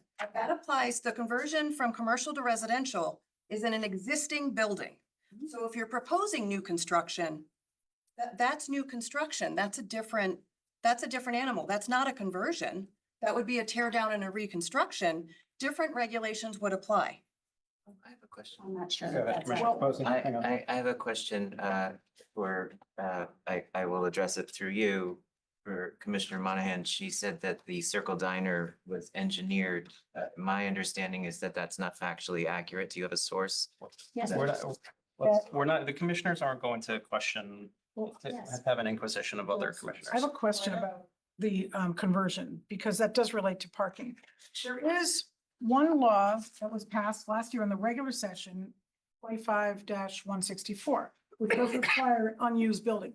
I believe that was superseded by the housing bill passed in November to make it not have to be. And I would really like the town attorney to weigh in on this. I believe the housing law that was passed in November has a section on commercial conversion, which is not restricted to an unused building or anything like that. So when our regulation ties in with the first conversion law that was passed, I believe, last July. So I really need to know that. I'm trying to, Do you know which section that is? I have it's the. 107 pages long. I'm looking for it now. I printed it out, so. Also have a question for Director Aaron. What does it take? What is the Herculean effort that it takes to convert an existing commercial space to a livable residential space and have it get a CO? Well, you have to meet the state building code. So, you have a building that was built probably at least 30 years ago that now has to be updated to meet the life safety codes of today's requirements. So it doesn't exclude all of those other features in terms of, needing sprinklers if the building wasn't sprinkled. When you convert it over, all of that is still going to apply. In the two examples where we've had an interest in conversion, these are both locations where there's significant parking as part of that parcel. So, I think that we are creating a fear where there's very low vacancy in town, where we don't have a lot of vacant structures that are really even eligible for conversion to residential because of the significant cost involved. Even for 60 Katona, which came before this commission for a conversion from a Class B office building to 100% residential, it ended up not being purchased for residential use. And the commission saw it before this board to re-review for a Goddard school. That was a more viable use than the residential, probably because people looked at the investment cost of the conversion from commercial to residential and walked away, and another bidder came in for a different use at that site. Again, our economic development director is very familiar with the commercial properties in town, and he thought it was a good tool to have in the toolbox for outstanding buildings that are either, again, 100% vacant or more than 50% vacant for over a period of 12 months. That's a good tool in the toolbox, so we don't have vacant properties that are stagnant. But again, we have a very low vacancy rate otherwise in the town of Fairfield for commercial properties. Commissioner Randall. I think this is a good broad conversation, but I think the question at hand is where parking, the 8% parking moratorium should be for units less than 16 or less. 16 or less. So I just like to make sure we stay focused on that topic because this conversation has become quite broad. And I think we're not necessarily focused on the point. And again, I'm open to considering the downtown because I think that there will be very few locations that will fall into this. But one of the issues with small locations, and we will permit a parking study, but what happens with a small location is that it becomes unusable because you have to have a certain number of cars there. And I don't know if you were looking at the 3-decker that we were considering in the last one, but that was a double lot.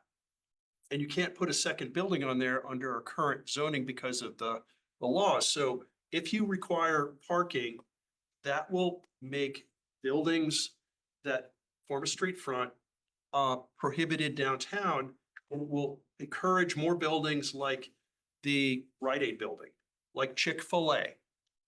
Strip development will be encouraged by creating minimum parking.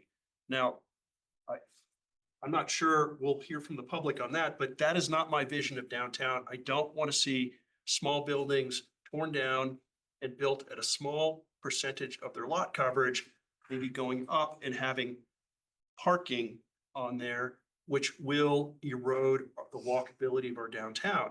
Now, that's the current downtown. Our downtown is very small, and we've got lots of empty parcels there because you can't meet the parking requirement right now. So the intention of this law that was passed, and it was rushed through, I was never consulted on it, and I'm pretty experienced in this area and I would have liked to be consulted. The intent is to build more walkable communities and mixed use communities. Now, can we do that by maintaining a parking exclusion zone downtown? Yes, we can. Will it push against walkability? Yes, it absolutely will, because it will require more parking in areas downtown that displace walkability, street frontage, and the things that I like when I'm downtown. If you like walking past the Rite Aid, the Chick-fil-A, other freestanding car-centric locations, that's what you're really, if we make parking minimums, that's what we're advocating for. I just wanted to be clear on that. Commissioner Braun. We just passed regulations allowing more height, more density, and less parking throughout town. We passed regulations within the last 2 months spelling out what we want for parking. So why would we now say we want 0 parking? We already passed regulations. Obviously, the state law will supersede that. And the state law is saying now, which will go into effect in a couple of months, that we cannot require any parking for any building up to 15, and after tonight, it might be 16 units, okay? And we might not be able to require mixed use on a commercial to residential conversion. So we've already passed it. Why would we now say we don't want it? We need to preserve it. So I'm looking at the 2 laws, and honestly, I need to talk to the town attorney because they're very similar. Public Act 25-164 is the one that Ms. Harrigan was referencing, which says when we pass regulations, we may allow for the conversion of commercial buildings into residential, subject only to summary review. That's basically, as of right, no public hearing allowed. And it has to have been vacant and less than half occupied for a year. So that is what our regulation we passed is based on. But the new housing law that was passed in November says any regulation adopted shall allow. It doesn't limit it to vacant, half used, underused, or anything like that. It just says shall allow for the conversion of into either transit community middle housing, which means up to a 9-plex, or mixed use development. So I need to understand how these 2 laws work together, and I'd like to hear from the town attorney directly to us at a public forum, because that law also might be changing within the next 24 hours. So I have to understand that, because we drafted a regulation which requires mixed use based on the law passed last July. The new law that was passed in November allows it for something that's not vacant or abandoned, and that's the law we have to follow. And that law might actually change in the next 24 hours. Just wanted to point that out. Commissioner Capozzi. I feel like I do agree with Commissioner Randolph that there's a great deal of I'm having trouble hearing you, sorry. I agree with Commissioner Randolph that there's a great deal of misunderstanding about what this law, what the law says, what it does. And I think we as commissioners can continue talking till we're blue in the face in a circular fashion, but I would greatly advocate that we start to hear from members of the community who are in this room. Because I am, contrary to popular opinion, I am actually very interested in hearing from you. I grew up in this town. I am a volunteer. I ran to be on this commission to do good. And part of my responsibility, as I see it, is to hear from you. So again, as I said in prior meetings, I am incredibly grateful to each member of this room, every member of this town who took time out of their busy weeks to come here to speak to us. I applaud you and thank you, and I would love to hear from you. So please share with us what you feel, what you would like, because again, we can talk to each other till we're blue in the face, but hearing from you is invaluable perspective. Thank you. Any last comments? I would before like we to go just public make a comment? motion that we have the town attorney come here and explain all the laws to us at the next meeting we have, and not in private executive session. Second that, it was discussed that we could meet with him in private executive session over lunch. And there's nothing in Robert's rules or any, ruling that says that we should be meeting with him behind closed doors on this topic. Anything and everything stated should be stated on the public record for the public. That's, Mr. Chair. hang on Do you one want me second. to- We were provided a formal legal opinion formal legal opinions by town attorney are discussed in closed executive session. If we want to bring something out after that, we can do that. But when we have a formal written legal opinion by a town attorney, we discuss that in closed executive session. That's what I was gonna say. I didn't get a formal legal opinion on anything I just discussed. I would like for a town attorney to come here and have a Q&A session so we can ask him which law governs us and how it has changed. We're entitled by the town charter to get advice from the town attorney. The town And we attorney. should have our town attorney here to give us that advice, I don't know what advice you're seeking. to interpret the law for us to go forward. What is your confusion about how to interpret I'm the not law? confused. I would like the town attorney to advise us, which is what the town charter says he is obligated to do. That's his job. I don't want it to be filtered through anybody else, and I don't want to hear opinions that don't address what we're raising. There's many issues with this law. All other towns have had their attorneys locally weigh in to their zoning commissions in public on this topic. Some were videoed. I've watched them, but we still do not have a public opinion, an opinion from our town attorney, who's not a land use attorney, but Right. we've We been are asking- having a public hearing right now on a specific item, which is the conservation and parking management districts. We're not entertaining motions on unrelated items on general. The motion has been discussions. raised. Unrelated. Motion, you can't just raise a motion. I don't have to acknowledge a motion that is irrelevant to the item that is currently being It's discussed. quite relevant. It's not relevant. It is If you wanna make a- 100% if you relevant. wanna Make a specific Now we're talking motion. the I made a women. motion to invite the town attorney to come and advise You us want to on ask the him- housing law. Yes. If you want to ask him, make a motion that's related to this item that we're currently discussing, you could make a motion to have him come in and talk to us about the parking mitigation districts. This is not germane to the item that we're discussing.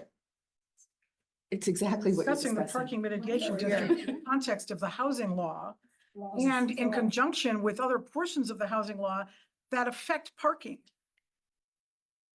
That could be changing right now. We need to hear that. We also, I'm unclear also on the 90-day period that the state has to review our The state mitigation doesn't, there districts. is no 90-day review period. There is a review period that we have There's to no submit to 90-day the state. review Well, period. I'd like to hear from the town attorney on that.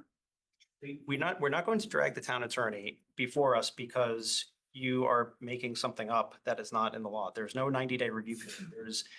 The town has to submit, if we adopt these districts Mhm. or any district, we have to submit them. Right. There's a 90-day period that the state has to, Determine if they're adequate. no, not to Oh. determine. May I read the statute? Please do. And maybe I'll not ask the town attorney to address it if it's fairly clearly laid out in the statute, but there are other issues we should have the town attorney advising us on. And he has not been here once. This law has been in effect since January 1st and parts of it go into effect July Not later 1st. than 90 days after the receipt of a property description of a conservation and traffic mitigation district adopted pursuant to subdivision 2 of subsection D of this section. The secretary shall prepare and submit a report concerning such district to the Council on Housing Development established pursuant to section 14 of this act. There's no 90-day review Okay, period. They have good. 90 days. I'll take your word for it. But I'd still need the town attorney here to talk about everything else that relates to parking.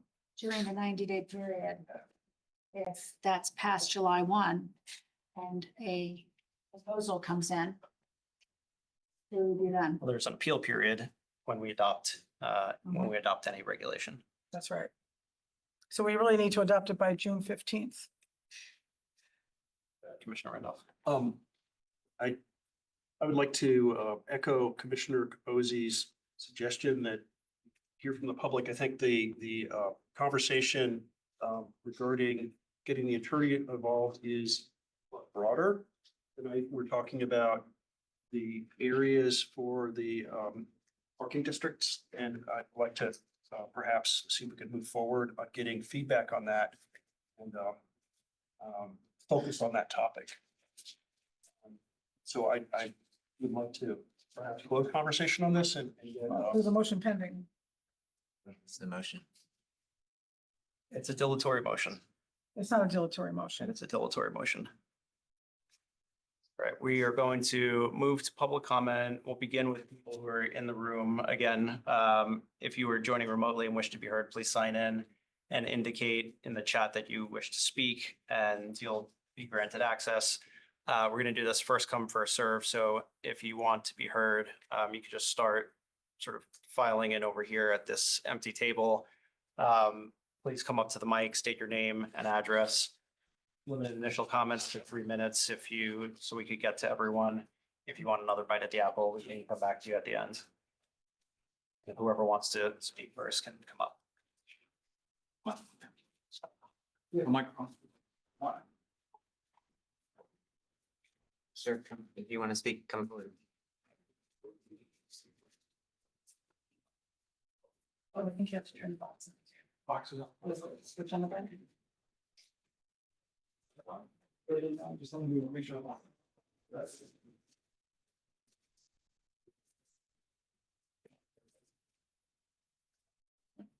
I guess my commentary is, One moment, sir. We're just waiting for the electronics to. kick in. Just that one switch, John, should be fine. Right now, sir.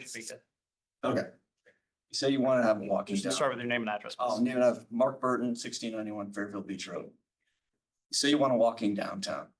If we allow 15-unit housing with no parking, where are people that need to drive to town in this town of 60,000 plus people going to be able to park? There's one municipal parking lot off Reef Road. You have train parking, which is limited during the day, particularly because it's all train pass parking only. You have a significant number of parking spaces that are reserved for employees only. There's not going to be a lot of parking available for anybody. 97% of households in Fairfield own cars. They're not going to give them up. They're going to want to come to town. They're going to want to park. They're going to want to go out to dinner. That's fine if there's plenty of parking adjacent, but most of that parking that I've at least thought I've heard referenced is on private property, where it's excluded for the use of customers going to those merchants. Does anybody on the commission, or if you have it, please publish it out to the public, how many publicly available parking places are available that can be used 24/7?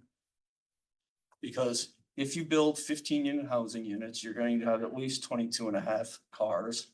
And that assumes that there's 1.5 per unit that are going to displace parking on the street somewhere. Not to mention, our street parking is limited to 2 hours during the day. So people who reside in those units are going to have to come out every 2 hours to move their car in order to avoid a ticket. And that's done for good reason, to prevent train travelers from parking in spots in front of merchants who need turnover to have viable stores. I think there's a lot of work to be done here, ladies and gentlemen. I think we can't approve this. We need an exclusion zone in the Fairfield Center District.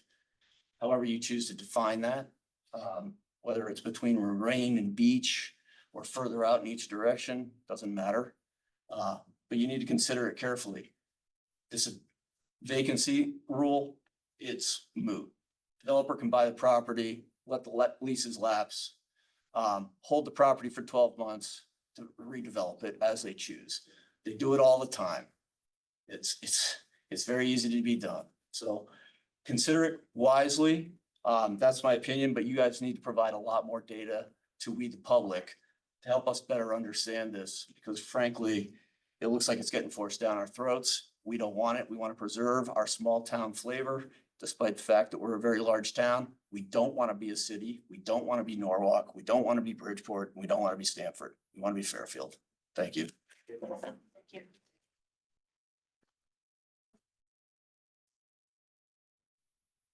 Wow.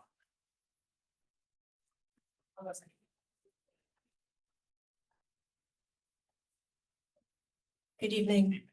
So, good evening. My name is Monica Flanagan. I reside at 69 Edward Street in Fairfield here. I want to second Mr. Burton's comments. I totally agree that we want to preserve water. Sorry. I totally agree with Mr. Burton's comments that we would love to preserve the downtown, the walkability, the gazebo, pulling up to restaurants and sitting there. Mr. Randolph, I believe it was, I'd like to debunk the notion that the one area that we need parking because of students is the beach area. I live there. For the academic year, I can show you photos, the entirety of the Penfield parking lots are open. the veterans parking lots open, Jennings open. I don't foresee any issues, any further issues that would change that. So those areas are wide open. I would support Commissioners Braun and Monahan in their desire to carve out open space in downtown to preserve our downtown flair. Thank you.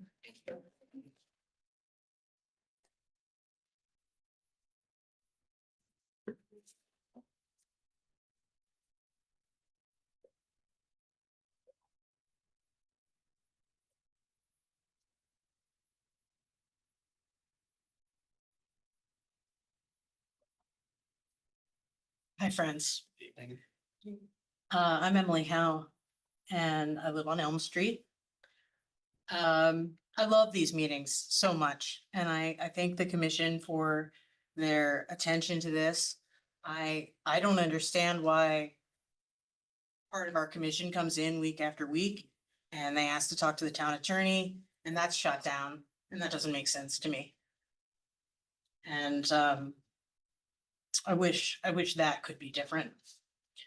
I thought it was interesting that Commissioner Randolph said that this is a very technical board. On the April 15th, our town planner, Emmeline Harrigan, said that we're hiring a GIS person because the town planning office does not have the technical capabilities for mapping our new zoning restrictions, our zoning code. And I know that I've personally made a request to receive the shapefile. I haven't received it. That's been pending for about a month. I guess the support that exists currently is from MetroCog. I very much liked Commissioner Braun's map, dropped a pin into it. I think that is a very relevant area. But I also think that people have opinions in this town about what needs to be protected. And I thought about this for a couple of days and decided, okay, I can help them collect this data. I run the Data Science Institute at Yale University. I am trained as a geographer. And I put together an app that would map this. And we have nearly 500 people who have weighed in on this topic. I know that there are many comments on the record about what the people want to protect from the commercial to residential conversion. The idea that we would need to knock it down in order to make it residential is just not true. And just as an example of that, you look at that massive building constructed on Reef Road.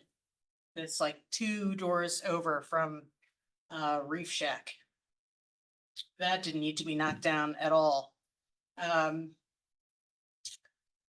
think that the data that has been collected from the townspeople suggests that the priorities drafted by the town planning office do not align with the public perception of what is necessary to protect. People are not interested in protecting their own neighborhood. They want to be able to go and frequent their local businesses. And the idea that could be taken from us and converted to purely residential housing is a concern, I think, for a lot of people and for me and for others. I've heard that we need to protect historic Southport Village. I would argue there are many historic places in Fairfield. The public did not agree that that was the issue of concern for us in Fairfield. And so I think as a commission that represents the town and the townspeople, you need to consider what the townspeople want. And we want to be able to go to 16 Handles and buy $24 worth of ice cream inexplicably. We want to be able to walk down the sidewalk with our children and be able to pass another group and have enough space to do that.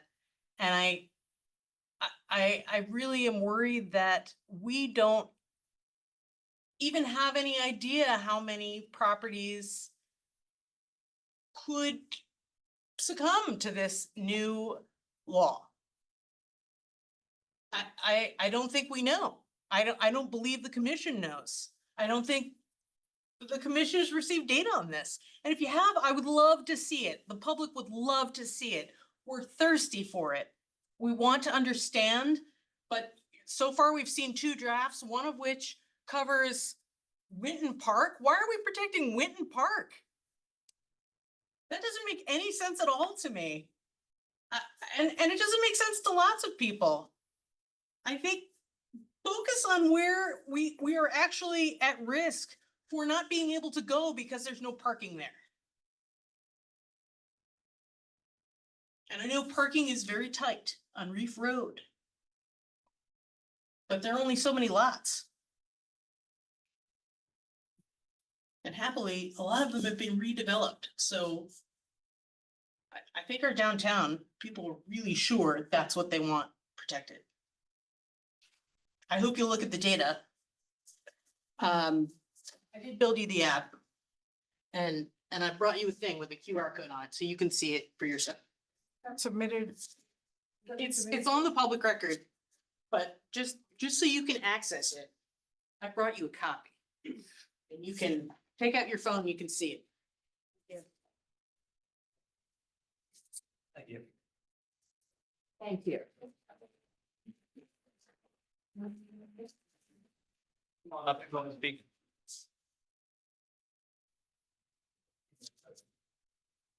Change this.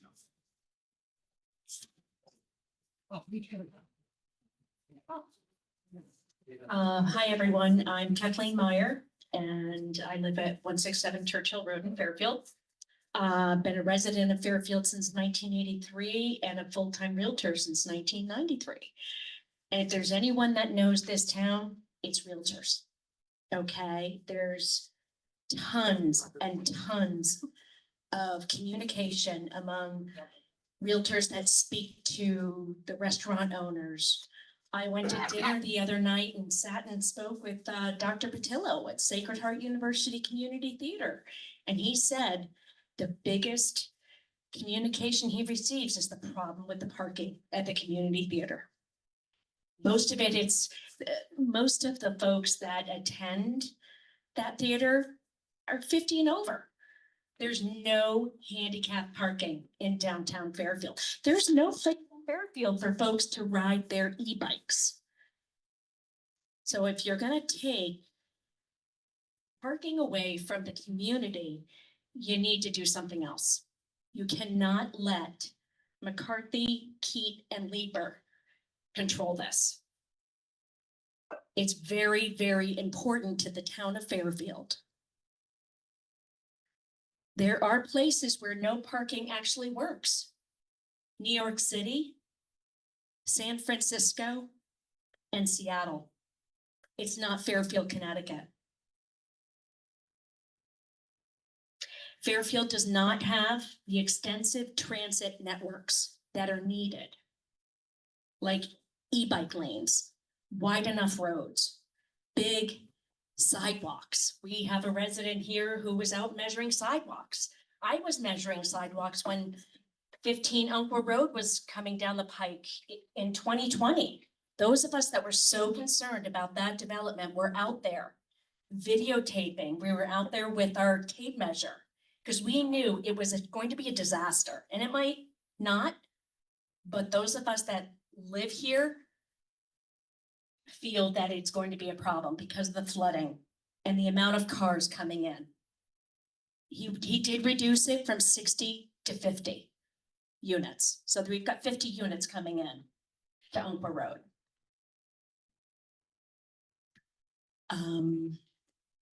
Fairfield has about 47,000 cars in our town right now. That I do not think includes DoorDash and Uber Eats that double park every single day on Umpqua Road to pick up food. They double park on Sanford Street to pick up food. There's no information from the state of Connecticut told to the towns. We can't find out how many Uber drivers and DoorDash people are picking up food. It's close to 200 cars a day. And that could just be, my girlfriend's brother was hit by a car on Sanford Street because somebody was picking up food. She had something hanging from her mirror and he was in the hospital for 12 months because she was picking up food and she was going too fast and he was in the crosswalk. He went to visit his wife, who's a dental hygienist at Kids First Dental on the Post Road. They live on Burr Street. They've been residents for 45 years. And an Uber person just came and knocked him out and put him in the hospital for 12 months. Mr. Randolph said there's not a parking problem in Fairfield. Can you share with me where you do not think there's a parking problem? No, okay. Someone mentioned Bob's parking lot, which is filled with cars for people who want to get to Jennings Beach. They park at Bob's and walk down to our beach. Okay, so there's, you think there's parking, but there's not. And I'm more concerned, not so much for me, but the residents of the folks that have all opened up stores in our downtown. There's a lot of very successful women in this community that really care about the shopping experience in Fairfield. But none of their people, they're not getting anyone in the door because there's no parking. So I really, really need to seriously consider denying this, tabling it, walking it back, anything. Please invite McCarthy, Keat, and Leeper to the next meeting so that we can talk about this again. I think it's important to the town of Fairfield. Thank you.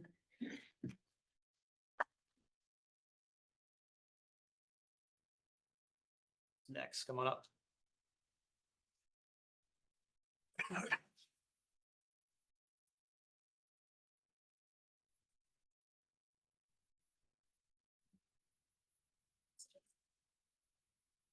Good evening. Oh, did it die? I think it's dead. Is it? Okay, did you press the button? Hold I on. turned off the other. But it's Is it still working a working? second ago. It might. Do I hold it down? You gotta hold it. No, I don't think you have to hold it. You just press it in. We don't have extra batteries, so if it's dead, you just might have to talk loud. Sorry. Very much. Hi, thank you very much. My name's Pamela Iacono. I live on Fife Road in Fairfield.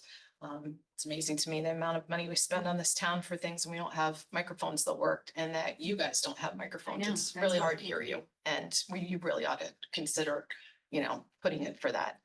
I'm here because, Hartford sends down a lot of mandates, puts in a lot of laws, and they get a lot of it wrong. But at least on this, they got a piece of it right. And they're allowing you to find areas of exception.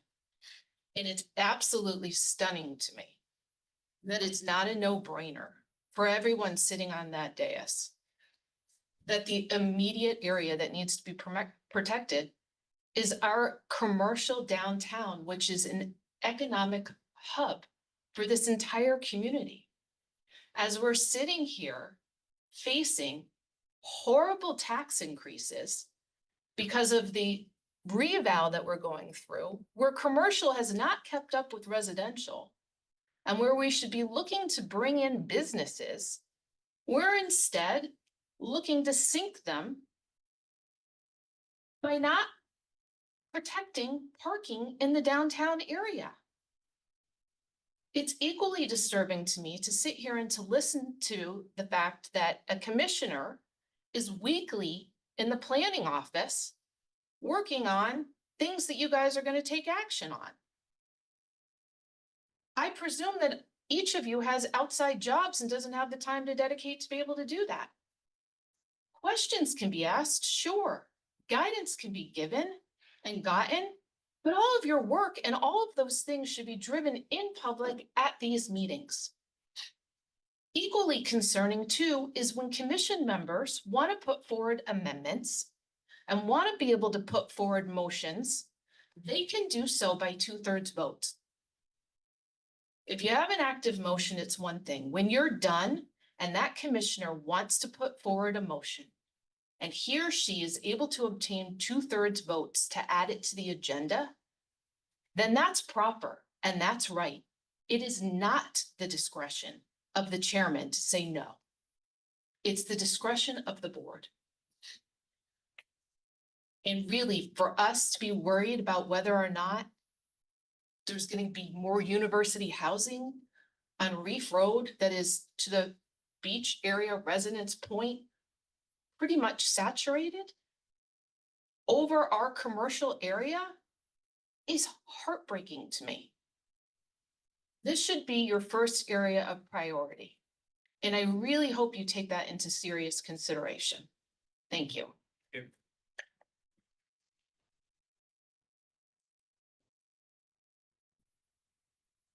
Anyone else in the room wish to be heard?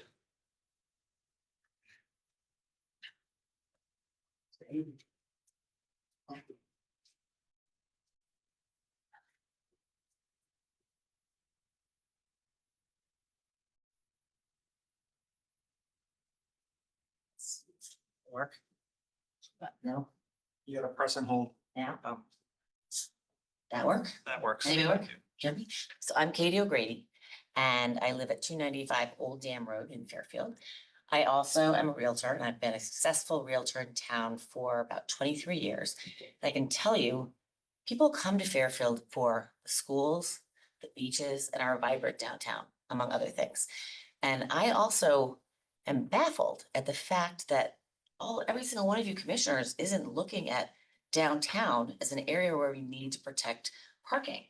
You know, the charm, the character of our downtown, our shops, our restaurants are what people love about Fairfield, and that needs to be protected. And right now, I'm shocked to hear Commissioner Randolph saying there's a plethora of parking in downtown. There is not. And I would love to see those studies because there just simply is not enough parking at this point. And to not protect the town and allow more parking to be taken away is dangerous. It's dangerous for people coming to the town. It's dangerous for property values, for all of us here. It's not gonna be good if our downtown becomes less accessible and loses shops and restaurants because it's less accessible. So again, I hope you will, as others have said, please consider and listen to what the townspeople are saying, that our downtown needs to be protected. Thank you. The other thing, one other thing, I also do not understand, and this has been twice that I've been sitting in these meetings where Commissioner Braun has asked to hear from legal counsel. And I don't understand why there's such opposition to her request. You know, I'm on the zoning board of appeals. And by all means, I think that if someone on our appeals commission, a commissioner, was asking for legal advice and to hear from our town attorney, that would be heard and not shut down. That's all I have to say.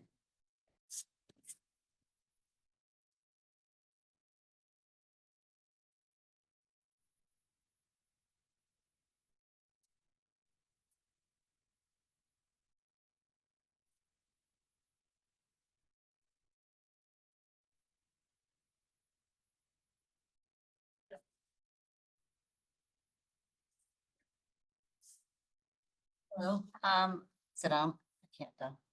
I'm Beth Lucas. It's not on. Can you hear me now? Yes, I think Okay, so. so I'm Beth Lucas. I live on Romaine Street, right near downtown. Fairfield's own hometown page says it's a charming, thriving town. It's small town feeling. It's got plenty of shopping and fine dining. And I think what you're proposing to take away parking from downtown really goes against what we have on our own hometown website. I've lived here for 29 years. And I think what you guys are proposing goes exactly against why people move to Fairfield. Why do people want to come here? Because it's got that small town feel. It's historic. It's a New England town. I think we're really at risk of losing that. I mean, we say it's a walkable town. Let's keep that. That's the appeal. And I think, yeah, I'm appalled. I'm really appalled and really upset. You're right. I had other plans tonight, this and that. When I saw this, I thought, no, we need to speak up. And we're all sitting here, and for each one of us, we probably have 20, 30 people who, feel the same way we do, more than that, multiply it. I think the reason we love Fairfield, the reason we moved to it, a big part of it, whether you live near downtown or you drive to downtown, it's a huge draw for people. And I think we're really at risk of losing that. So I really hope you will keep the town's interest. Look at what our own town website says. That's what it says. So I hope you'll keep that in mind.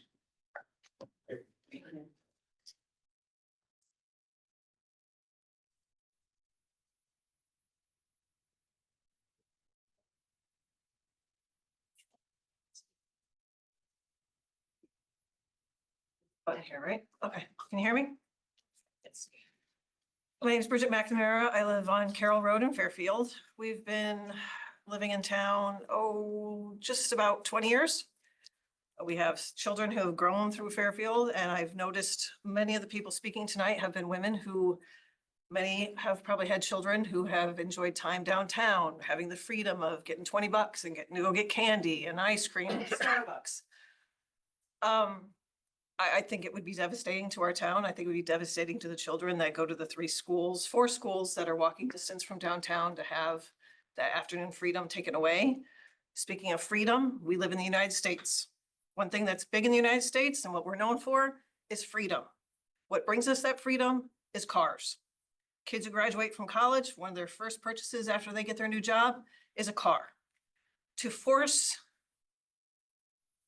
no cars and to force the notion that a town could go from being a car town to no car town is really a dream. It's really a utopia.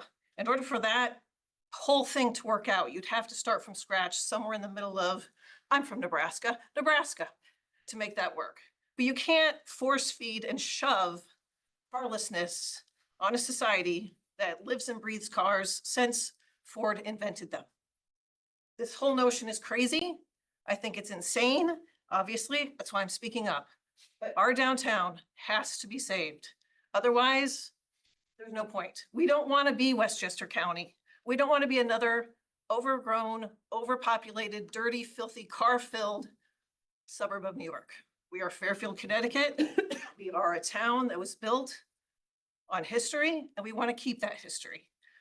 Like someone else said, everyone here probably represents 300 or 400 people who have the same feelings that we do, but had kids that had to go to soccer, lacrosse, swimming, Girl Scouts, Boy Scouts, and whatever. So please, it is not your job to remake this town in the idea that you wish to. Do that on your Legos at home. This is Fairfield. We want to stay Fairfield. We want to stay a small old town. We do not want more of those ugly brown, black buildings that are next to the pediatrician's office downtown. We want Fairfield to stay Fairfield.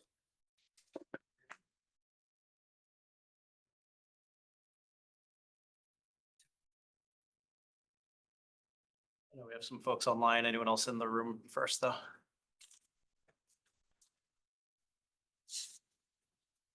Mr. Mullen, we want to. All right, we have. And just one more reminder, if you are joining remote and wish to speak, please sign in the chat and indicate you want to speak. Yeah, Jackson. Shostak. Find them. Shostak. Shostak. Hi, 1 second. 1 second. I am up in Hartford trying to get on the public Wi-Fi.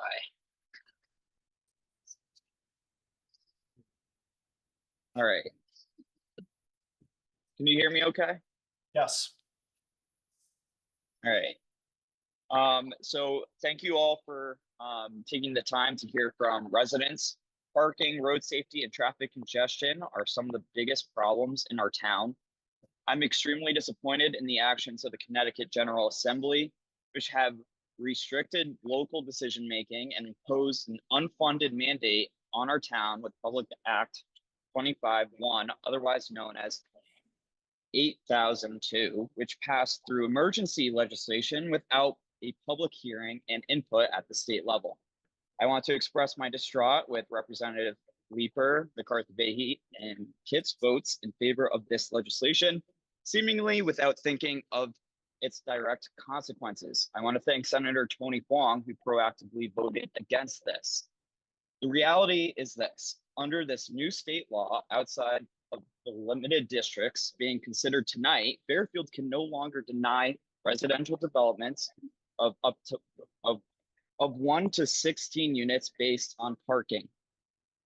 At the state's own standard of 1 to 2 spaces per unit, that means a single development could bring 16 to 32 cars or more into already constrained areas.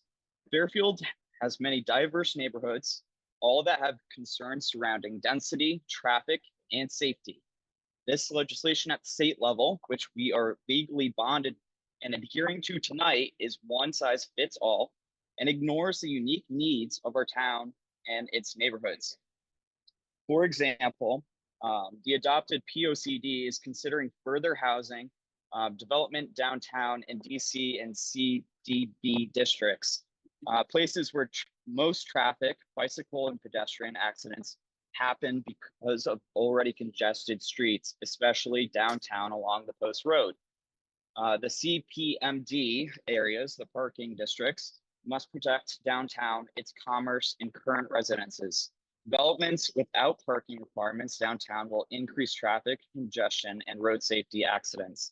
Not to mention, it would discourage people from patroning at our businesses, enjoying our arts district, or simply reveling in our downtown community and its parks. Unfortunately, neighborhoods across our town may not be afforded these same protections because of state law, thus demonstrating an undermining of local decision-making, and raises real-life concerns about traffic, safety, and quality of life in Fairfield, in every Fairfield household and neighborhood. Decisions that should be made locally in this room, not pigeonholed by decisions in Hartford.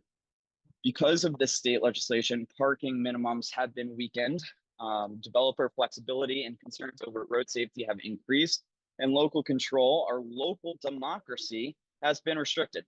I thank you guys for your work navigating these ridiculous mandates on behalf of our community. It is not an easy feat, and for that, I commend your work. I hope you continue putting in the good work and speaking up in opposition to future mandates. Thank you. Thank you. Okay. We have James, and I apologize, is Romir and Mary Allen Together, or well, it's that's what the name says. I don't know if it's one or both. I asked them to unmute. Can you hear us? yes. Hi, so this is Mary and Jim, and I've lived here for 35 years, and my husband's lived with me for 25. And I'm not sure why the commission is not hearing the concerns of the neighbors around all of this development. It feels like we are like good taxpayers and good citizens and have great neighbors. And I don't know if you know where we live, but we live between Lindbergh and Fairfield, and there's a huge development going up there. 52-foot building going up, which many of you approved. And it's like ruining our block, ruining our neighborhood, ruining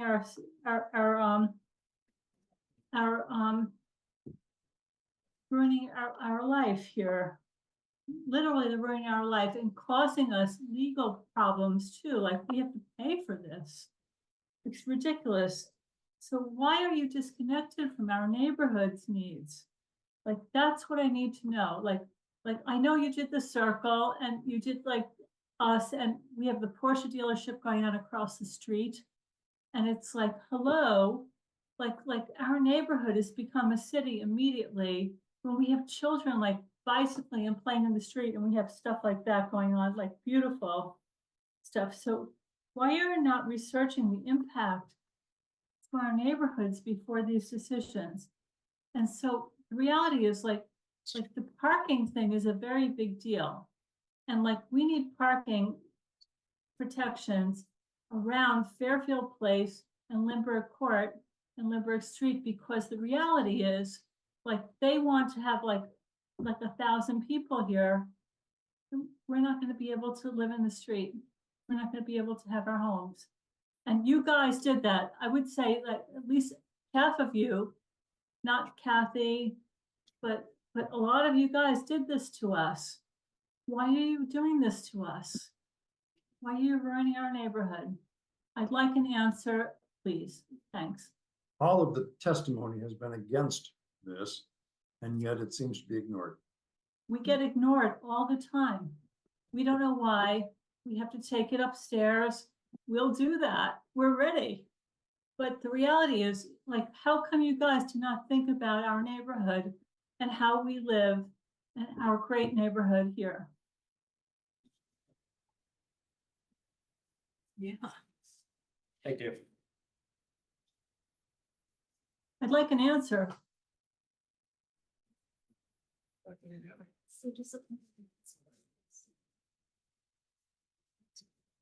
We do not have anyone else. I'm sorry, say that again. We do not have anyone else. Okay. Just again, if you're joining remotely and wish to be heard, please sign in the chat and indicate that you want to speak. Anyone else in the room that wishes to be heard? I'd like to add one more. Go ahead, Commissioner Monahan. Have been asking for studies, traffic studies, parking studies, et cetera, and we have none. Oh, Commissioner Churchill is asking to speak as well. Okay, hang on. Go ahead. We have a guest. Hi, everyone. I actually did want to share a comment that's actually directly related to what Commissioner Monahan just mentioned. So we're discussing, of course, the possibility of this, minimum parking ban issue, and there is a growing body of evidence, studies that have been published in 2025, and I just located another one from 2026 that finds that eliminating parking minimums does not lead to dramatic reductions in parking supply. That developers still provide parking where there's demand; they simply avoid overbuilding it. The key takeaway that I'm getting from this research, and I'd be happy to put together some lists if people are interested, is that businesses depend on access and activity, not on mandating excess parking, which is what this ban is really designed to do, which is to try and right-size the parking, not eliminate parking altogether.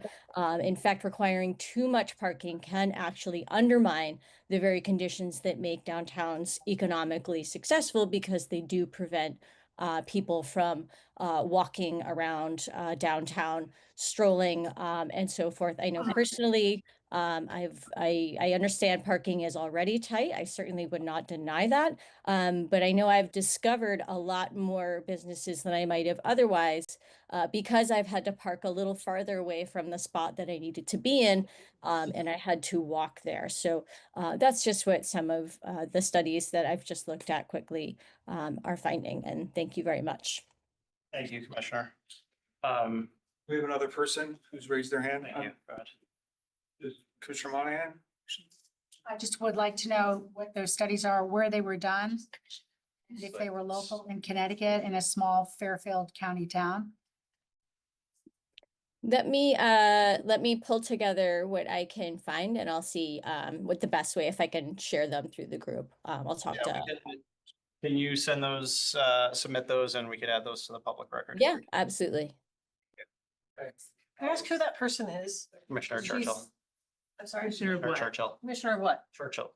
She's a commissioner on this board. Okay. Alternate She's an commissioner. She's one of our commissioners here. Okay. All right. An introduction would have been nice. We didn't know if she was I just have a some person. Comment also, even on 830G developments, which we do have parking for, even though we're not allowed to require it, because 830G does not allow us to use any of our zoning regulations. But generally, all the 830G developments do have parking, usually 1 or 1.2 per unit. Even those do not have adequate parking. People at the loft down by Fairfield, by the train station, they routinely park at the train station parking lot. And I've also heard that They might rent spaces at the downtown train station parking lot. And even if they're not renting spaces, they're parking there overnight and moving their cars first thing in the morning. So there's not enough parking, even when there is parking provided. So if we do allow, again, I don't know what the future holds. I don't know how many of these commercial spots might be converted to residential. I don't know if we can allow mixed use after the law might change in the next, the governor would have to sign the bill, but it could change to not even allow mixed use, which means we couldn't provide even parking for anything, whereas if it was commercial, we could perhaps jack up our commercial parking regulations to add more. But the point being, right now, there's really not enough. So this is not asking us to impose huge amounts of parking. In fact, if we do have these parking zones, we're only allowed to go up to what the housing law allows for the rest of the town. For over 16 units, which is 1 space per single bedroom and 2 spaces for anything more. And that's kind of like what we have for the 830Gs now, which is not an abundance of parking. So even with these parking zones that we're trying to create, you're not going to have a lot of extra parking. The max it could be is 1 per single bedroom and 2 per anything more. So there's not going to be any overabundance of parking, even if we do have these parking zones. Thank you. I think 2 members of the public have their hands We up. have, first in line was Karen McCormick. I'm asking her to unmute. Yes, Karen McCormick, 305 Winnipeg Drive. I have to be honest, I was going to try to attend the meeting in person, but couldn't get there. And I just kind of tuned in at the very end of the board discussion or the commission discussion. And I was quite frankly taken aback by the complete disregard for a request by a commission member to utilize the services of the town attorney, and the overall complete disregard for the community's opinions on this commission is absolutely disgraceful. And I implore the commission members, even if you are of a different mindset as to what the town needs, listen to the people.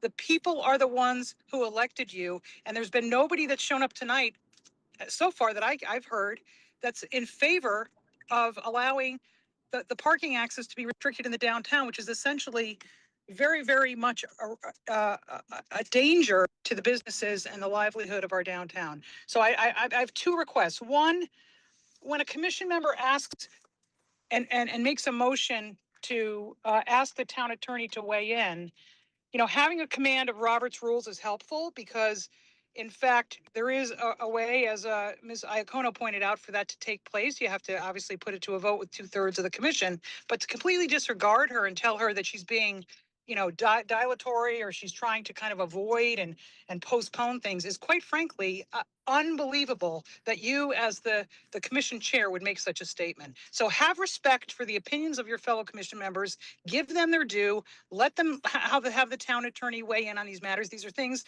that we as citizens of Fairfield, we want the town attorney to weigh in so that when you finally do make a decision on this, you make the right one and you don't do anything that's going to cause further destruction to our downtown area. Thank you very much. Thank you for the work that you do, and have a good evening. Thank you. Next, we have Sarah Roy. Hi, yes, good evening, everyone. Can you hear me? And yes. Oh, I don't know if I can. You can't see me, I guess, because I'm a member of the public, but similar to Karen, I wasn't able to join until later. I had some things going on and I caught the tail end of Sarah Churchill's comments. And I just wanted to say that similar to what Sarah Churchill said about there being a lot of studies in support of how eliminating parking mandates benefit communities, I completely agree with that. All of the data supports that.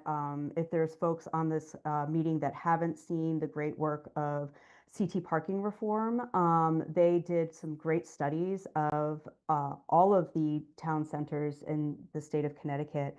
And I think bringing it back to parking, I know parking is always a hot button issue. I would say we're not unique, but very typical of a town in that we don't have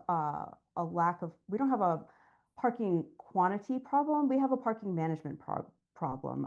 It's Fairfield's town center, the downtown, 39% of our district is off-street parking. The land is off-street parking, and 29% of the Southport Center district is off-street parking. So it's about managing that parking.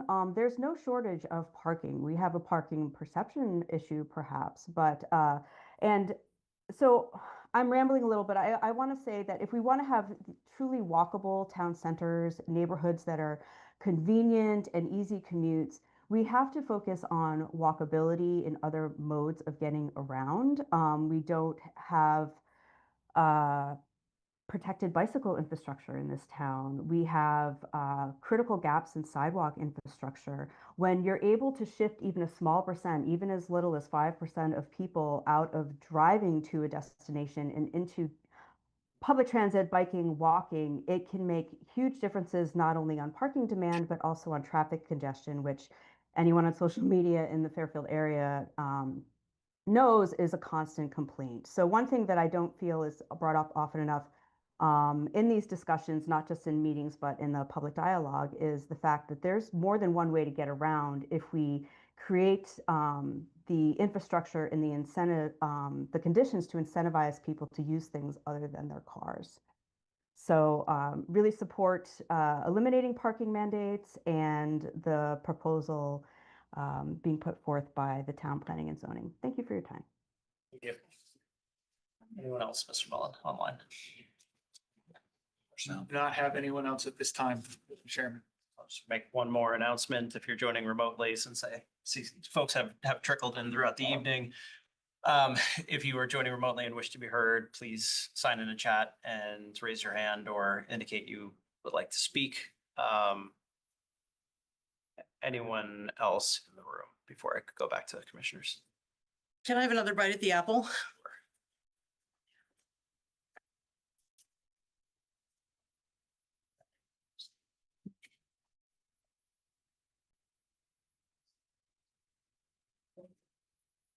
I love it.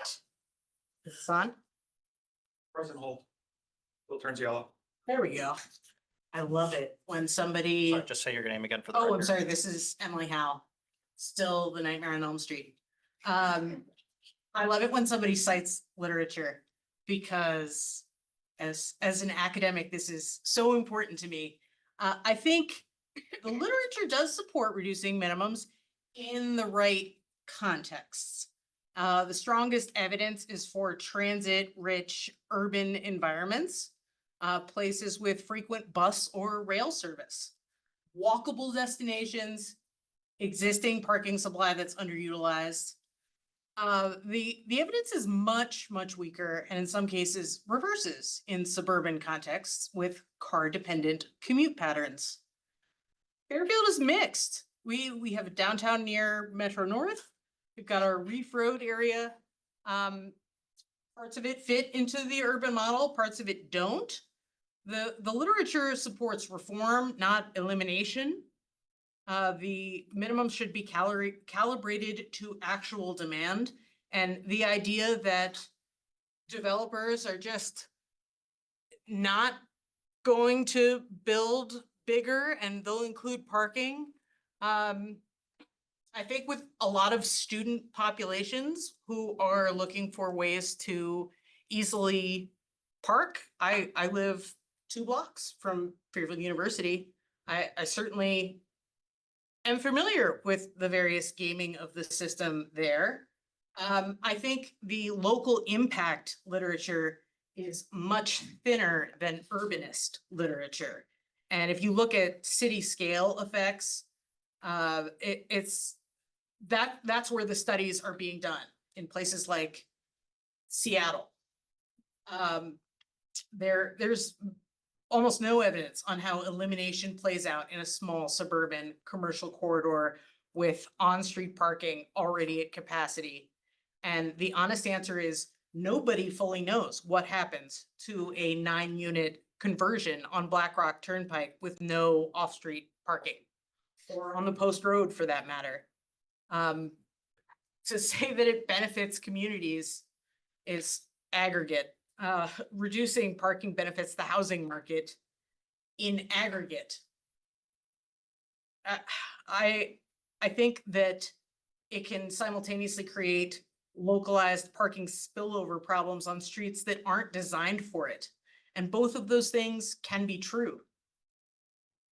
I would urge the commission to protect our commercial corridors. Mr. Monahan? One more question.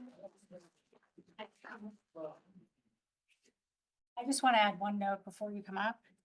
The study that was cited, the 25-26 CT parking reform study. So CT parking reform is a dedicated advocacy group aligned with Desegregate Connecticut, now known as Pro Homes Connecticut, focused specifically on repealing or reducing government mandated minimum off-street parking requirements in local zoning codes. So that is their goal. So there's going to be a study put forth that we're going to put on our record indicating exactly what they're trying to put forth. So we need to use that study as a grain of salt.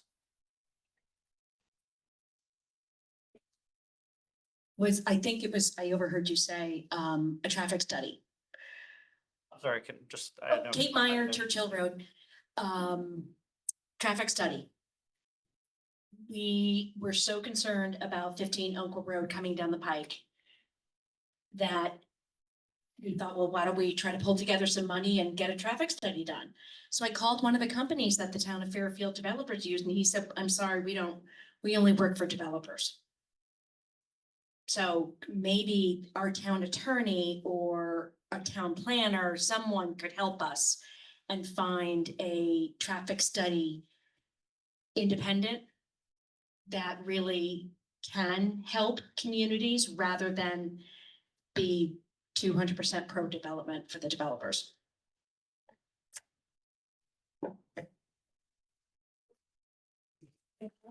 I just wanted to point out that Desegregate Connecticut, which now goes under the name Pro Homes, is a program of RPA, which is a New York urban-based planning agency that's been around for a long time.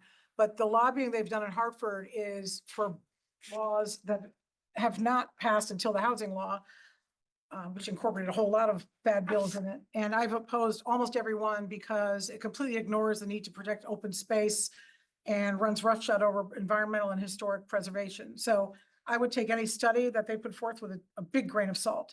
But aside from that, the conversation seems to be all or nothing. When we have these parking zones, as I pointed out before, we're not having an abundance of parking. All we're allowed to do by the new housing law is the maximum 1 per bedroom and 2 per anything more. And that's, I believe, less than what we require now in our current parking regulations, which we already passed. We already passed regulations within the last 2 months, expanding density, expanding height, reducing parking, allowing more shared parking. So businesses 1,000 feet apart can share parking with each other. So we can require less parking. We've already done it.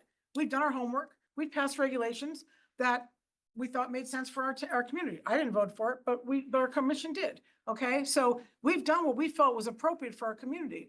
So now we have a housing law which says you're not allowed to have any parking for any type of multifamily up to 15 or 16 units. And we're allowed to have a max of 1 per bedroom or 1 per or 2 per more than that. Why would we not preserve some semblance of what we already passed in our community that we felt was appropriate and necessary for the downtown commercial area? That's my comment.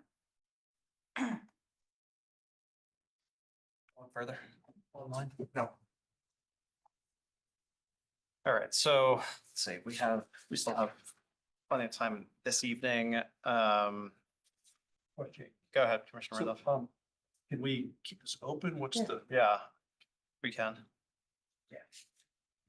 I think we've exhausted it for this evening. We can continue. Can we be updated on what's happening in Hartford with regard to the latest twist on this law? Yes. There is a point of clarification. So we're here to discuss the location where the 16 unit, I'm sorry, there's an exemption on 15 units or less. The questions I think are out of the context of what we're talking about. So if we could remain focused on that topic, that would help us move the agenda forward.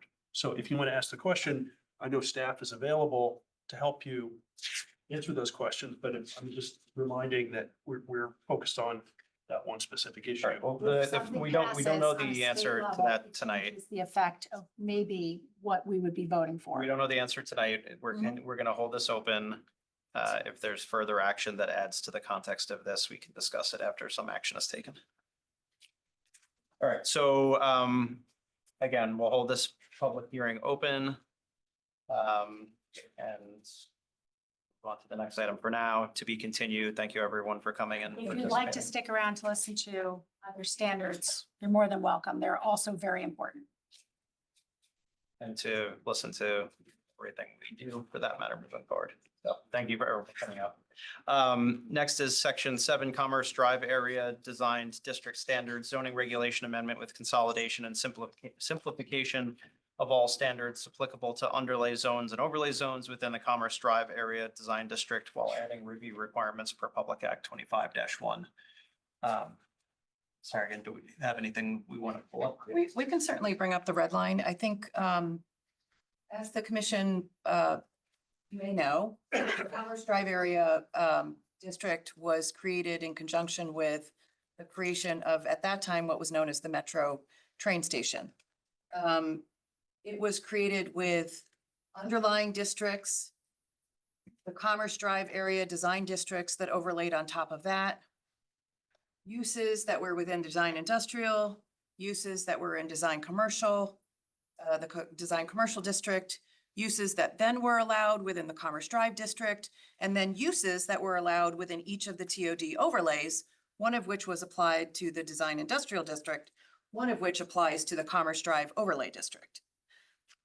What we are trying to do through revising these regulations is to once and for all create a Commerce Drive district that combines all of the underlays, combines all of the overlays, and permits what essentially is already permissible there, but with one regulation instead of 2 overlays, 2 underlays, 3 overlays.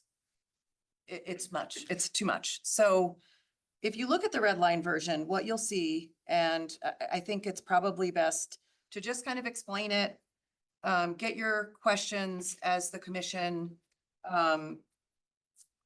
just to kind of give you a broad understanding as to the organizational aspects that we're trying to achieve. So when you look at the red line version, and I think that's the easiest place to start. Is there a map showing where the outlines of the 3 overlays are? They're not all identical, right? I'm sorry to interrupt, but it might be helpful. Do you want to pull up the zoning map if you can get online?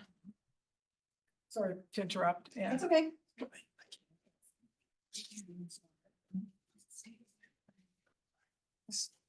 Is this the revised? No, that's the way. There. Pick the 2 random ones to discuss first. In order of operations to how these are being presented. I was just picking 7. If you just kind of share it. Oh, I don't know. What, can I ask a quick question? Yeah. How is this being, so right now we're talking about 7, then we're going to 17. What is the order of operations in terms of how we're adopting these? Are we going back to 1, 2, 3, 4, 5, and 6 at a future date? How is this being presented? Placeholder. It says, So some of this was based upon the guidance of the POCD. So these were goals and policies within the POCD. Originally when we reorganized the zoning regulations themselves, this was really to kind of clean up structurally some of, what happens over time, especially when you have zoning regulations as old as the town of Fairfield, which were originated in 1928. You have applicants a lot of the time who are proposing regulations that just kind of get stuffed in between the pages. And so the flow of the document was not organized. So the first phase that we did was to reorganize the regulation. And we just did that without changing any of the language, except those changes which were required by state statute. Now what we're doing is there's a lot of repetition within the regulation. There are some things that just don't make sense because of those applications where they've kind of shoved things into the regs, such as two TOD overlays in one, in one district with two underlays. So, you know, I think some of this was guidance by the P O C D. Some of it was a natural second step to taking what was an initial first pass for reorganization and now trying to kind of accumulate things that are repetitive throughout the regulation and put those within the supplemental standards section. So we have to do this as part of PA 25-1 for any of the mixed use development because that is per the statute now needs to be approved by summary review. And mixed use is a use that's allowed within the Commerce Drive district. So we handled the design business districts first for that. And now we're moving the Commerce Drive. And, you know, we're kind of, again, going off of what was identified within the P O C D as well. Question. So items 1 through 6 on page 1 of the red line of our regulations. What do those stand for? I don't Those understand. are other sections. Oh, they're just other That's sections. just- We're just jumping into Placeholders. 7. Okay. Yeah, thank yeah, you. yeah. That's very helpful. Those were not changing. Okay, yeah, I guess. It's in there, it's in there so that. Correct, those are existing, So right, the right, formatting doesn't existing get messed sections. Two more questions. Would it be possible to, is it possible to move the cursor around and show us exactly where all these 3 overlay districts are? That might have to be blown up. Can you zoom in a little bit more or no? Yeah, I can. It's gnarly. It's really It's- And again, I mean, this, you know, this has been around since 2011, since before they opened the train station. So again, we've got areas that are zoned design commercial district. We've got areas that are zoned design industrial district. We've got the Commerce Drive overlay, which is the light green, the light green overlay line that you can see. Oh. And then there are TOD areas that exist within the design industrial district. And then also apply within the design, the Commerce Drive area district.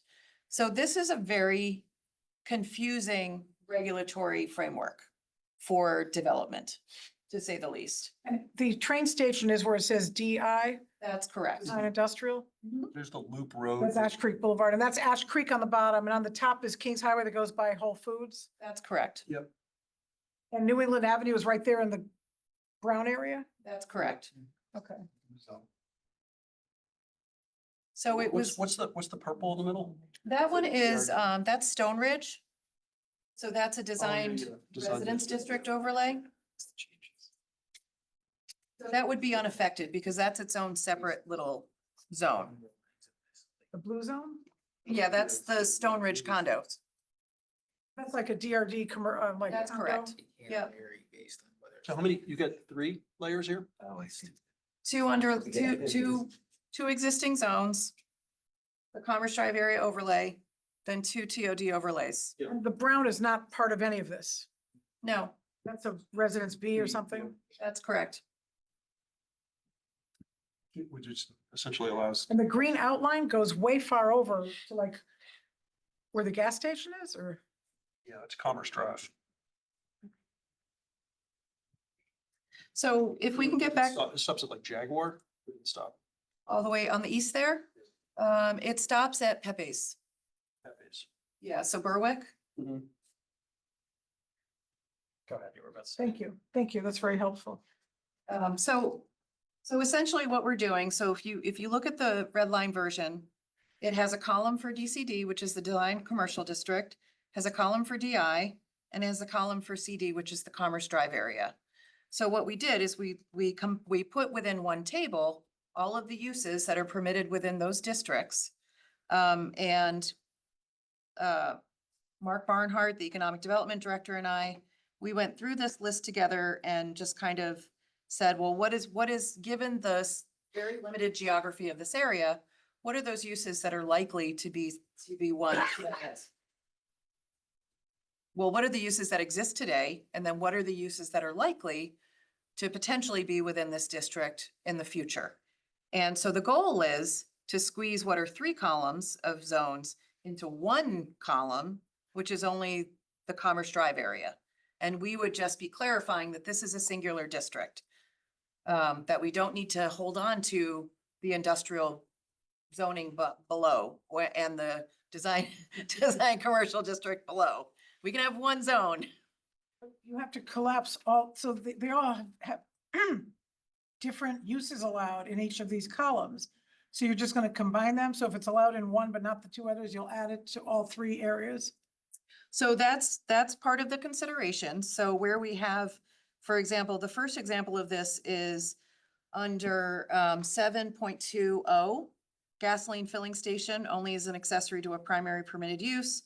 Automobile repair facilities, establishments for new automobile sales establishments, that would be permitted only east of Black Rock Turnpike. So we would create a standard for that so that that isn't something that gets pulled west of Black Rock Turnpike, but remains where it is for as long as that's a viable use. And then those other uses are a potential use that could go in if the nature of car dealerships change and we don't have a need for quite so many. Okay, so if you go back to the very first item, A, it says accessory uses customary with an incidental to the aforesaid permitted uses. And the regular DCD zone has a blank space. Industrial has A, and CD, which is, what is CD again? That's Commerce Drive. That has A, and what does A mean? It means allowed. But it means allowed. As opposed to permitted? Where's the legend here? Special permit. Special permit, P is special exception or special permit? P is permitted. Well, how's that different than allowed? Requires a special permit or special exception? So what you have to do is go to the permitted use section and it'll explain how much construction occurs and what that triggers for a permit. So special permit. It depends. Sometimes, just like what you see, I mean, the process is similar to the design business districts. So last meeting, we had 2 sign applications, which were compliance reviews. They weren't public hearing reviews, but they get reviewed by the commission. There are a set of standards within our regulations that dictate how big those can be, where they can be located on a building, how many signs each business gets, in a multi-tenant environment, what you can do, what you can't do. And so this would handle those kinds of things very similarly, depending on the scale and the scope of what's being proposed. So just so I understand again. Yeah. So just going to A on page, whatever, 2. Yep. You have 3 columns. Yep. DCD, which is just plain old commercial anywhere in town. Design industrial, which is industrial, and Commerce Drive. Yep. Those are the 3 zones that are in the broader picture up there. In that green area. Are we Yep. collapsing those into one column and calling it? Yes. Okay. The Commerce Drive area. So when you collapse it, the 2A means allowed, and We would essentially have to choose if there is, Yeah. if they're conflicting. So- So bakeries are permitted in DCD and Commerce Drive, again- but not allowed in design industrial. So we would have to pick if we want to allow that. Okay. Allow it through permit, special exception. so or just A not allow. allowed and P means permitted. So A means allowed. What is that? What kind of review does that get versus P versus SE? Or is there an SP also in here somewhere? For a special permit? No, because that's defined under the actual permitted use section. So if you read that section, it says a special permit under, and I'm sorry, some of the errors, Oh, it says error, okay. because I'm not giving you the entirety of the regulations. So they're linked together, but that would reference the special permit section under section 31, which is in the administrative and process section of the So regulations. this is not showing how you propose to collapse it. You're just showing 3 columns with 3 different, as it is now, and they're different in the different columns. So Correct. at some point, we will So modify it, so it's all the same? yes, so in this table, for the uses that we don't think are necessary or appropriate within what would be proposed, the Commerce Drive zone, instead of all these other things. If there are others, and so in reviewing this with our Economic Development Director, Mr. Barnhart, breweries was not on this list. We have a list that's right there, a very successful business, right? So we added breweries to the list. This is a red line of what exists now, right? It's a red line of what exists now with things that are proposed to be eliminated. So what's in red is the change you're proposing. What's not in red, what's in black is how it is exactly right now. Correct. That it's an available use within one of the existing underlying design commercial district zone, design industrial district zone, or the Commerce Drive district. The Commerce Drive, So breweries area are allowed overlay. right now in the Commerce Drive zone correct. as a permitted. And by the P, that's not special permit. P means it only gets staff review. It depends. If it were brand new construction, Okay, then it would be a special permit. because it'd be a change of use. Oh, Yes, but even illicit came before this commission because it was a change of use. Okay. And A, what does A require? What level of review for A? That's really an administrative review Okay. because So that A means oftentimes, administrative. Okay. yes. Yeah. Thank you. That's good. So if I could, I just want to kind of outline for the commission what the thought process is for this. Again, we're collapsing into one simplistic zone, which would be wonderful. For the gasoline filling station, that's one thing that I believe that really should only be located east of Black Rock Turnpike. The other use that qualifies for that is warehousing and wholesale businesses. We do have some of those, as well as I think there's a vehicle rental establishment and a couple of building contractor businesses and storage yards that are also located east of Black Rock Turnpike. So we would allow those to remain. Those would be a permitted use, because we do have very limited industrial land available within Fairfield. This historically has been an industrial area, but we want to provide the opportunity for, when markets change, uses change, and those redevelop to something different. Those other uses would be permittable in that area. What are you on now? I'm sorry. Warehousing. Warehousing? What number is that here? That'd be Chart? double V. Okay.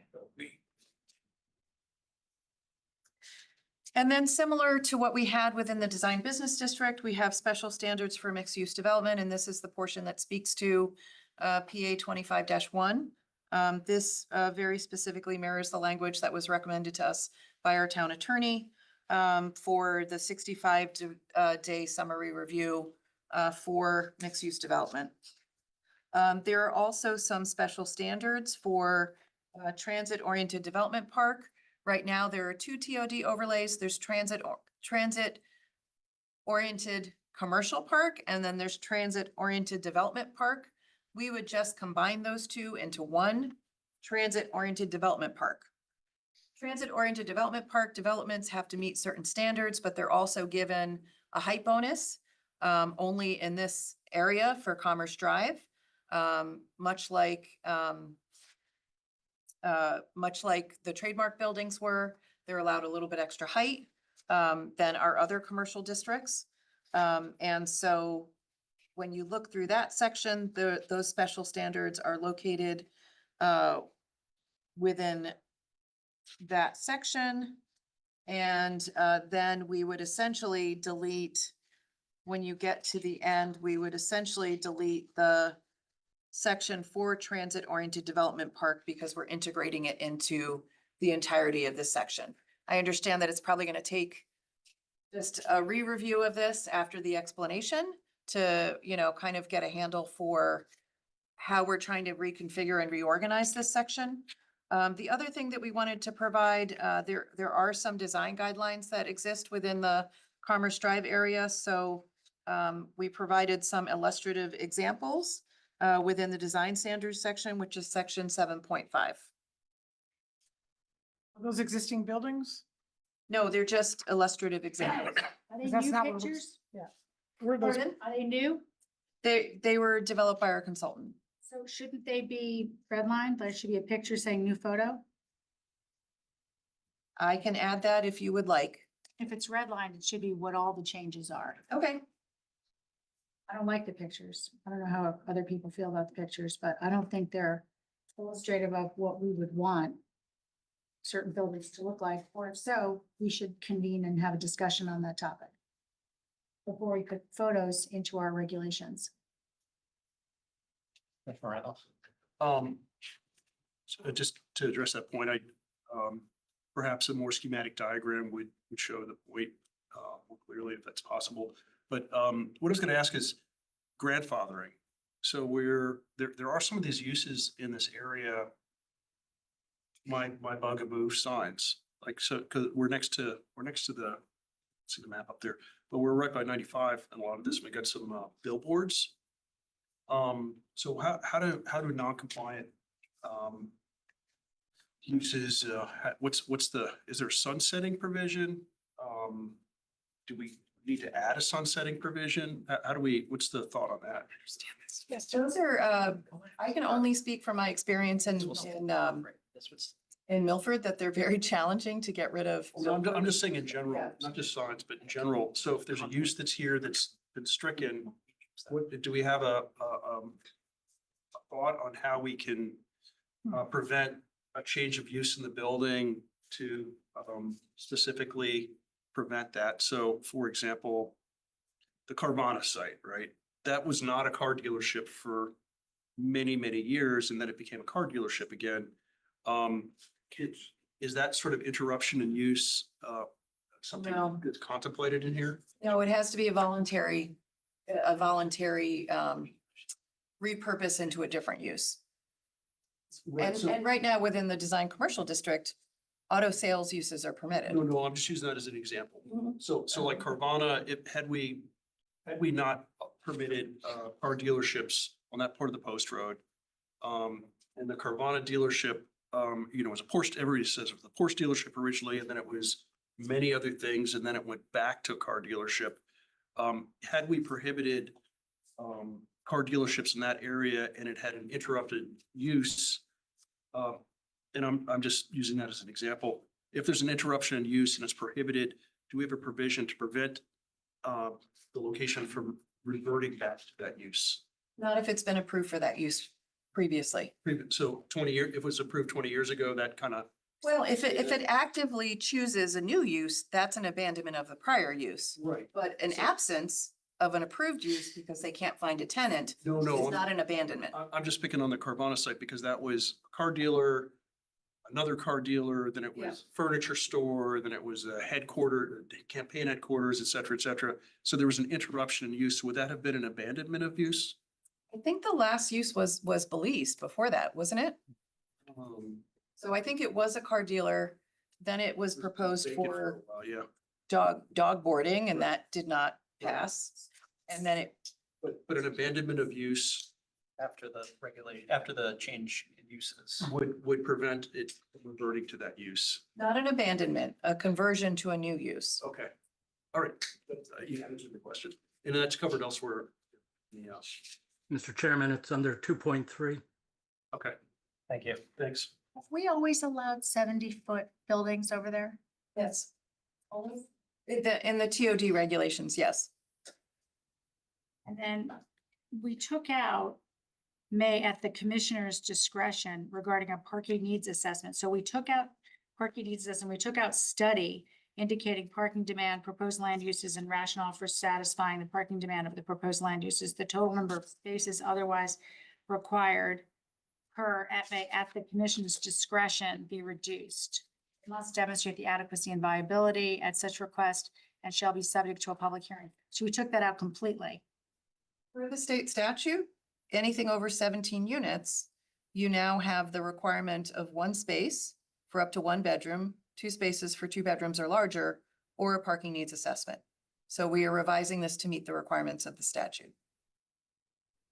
And that I need defined, to look at that more. that defined term is elsewhere in the, It is, well, it's defined within the definitions now. We added that definition when we revised the design business district the needs regulation. assessment. Go ahead, Commissioner Brown. My recollection was the 70-foot was only for the actual, all 3 districts allowed 70?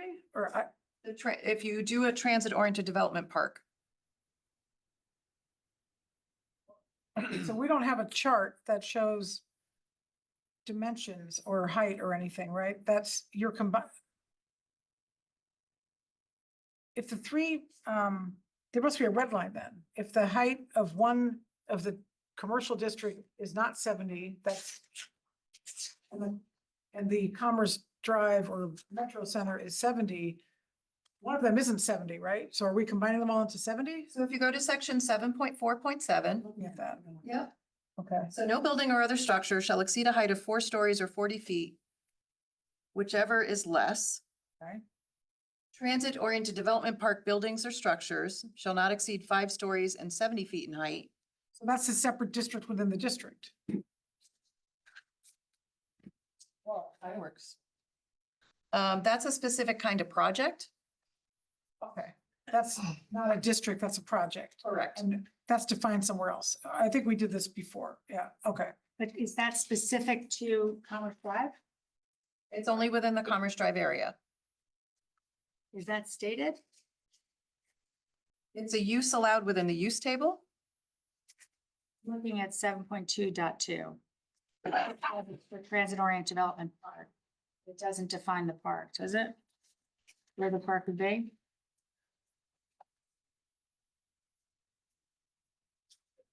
So if you go to application requirements, you have to apply specifically for that type of project. Right, so is this specific to Commerce Drive? Yes.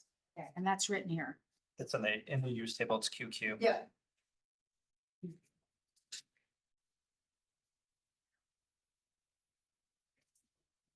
I have a question about, actually going back to page 2 of the whole thing. It says, so the very first red line on here is for item E, boathouses, landing docks, and marinas. They're currently not allowed in any of those zones, commercial, industrial, or Commerce Drive.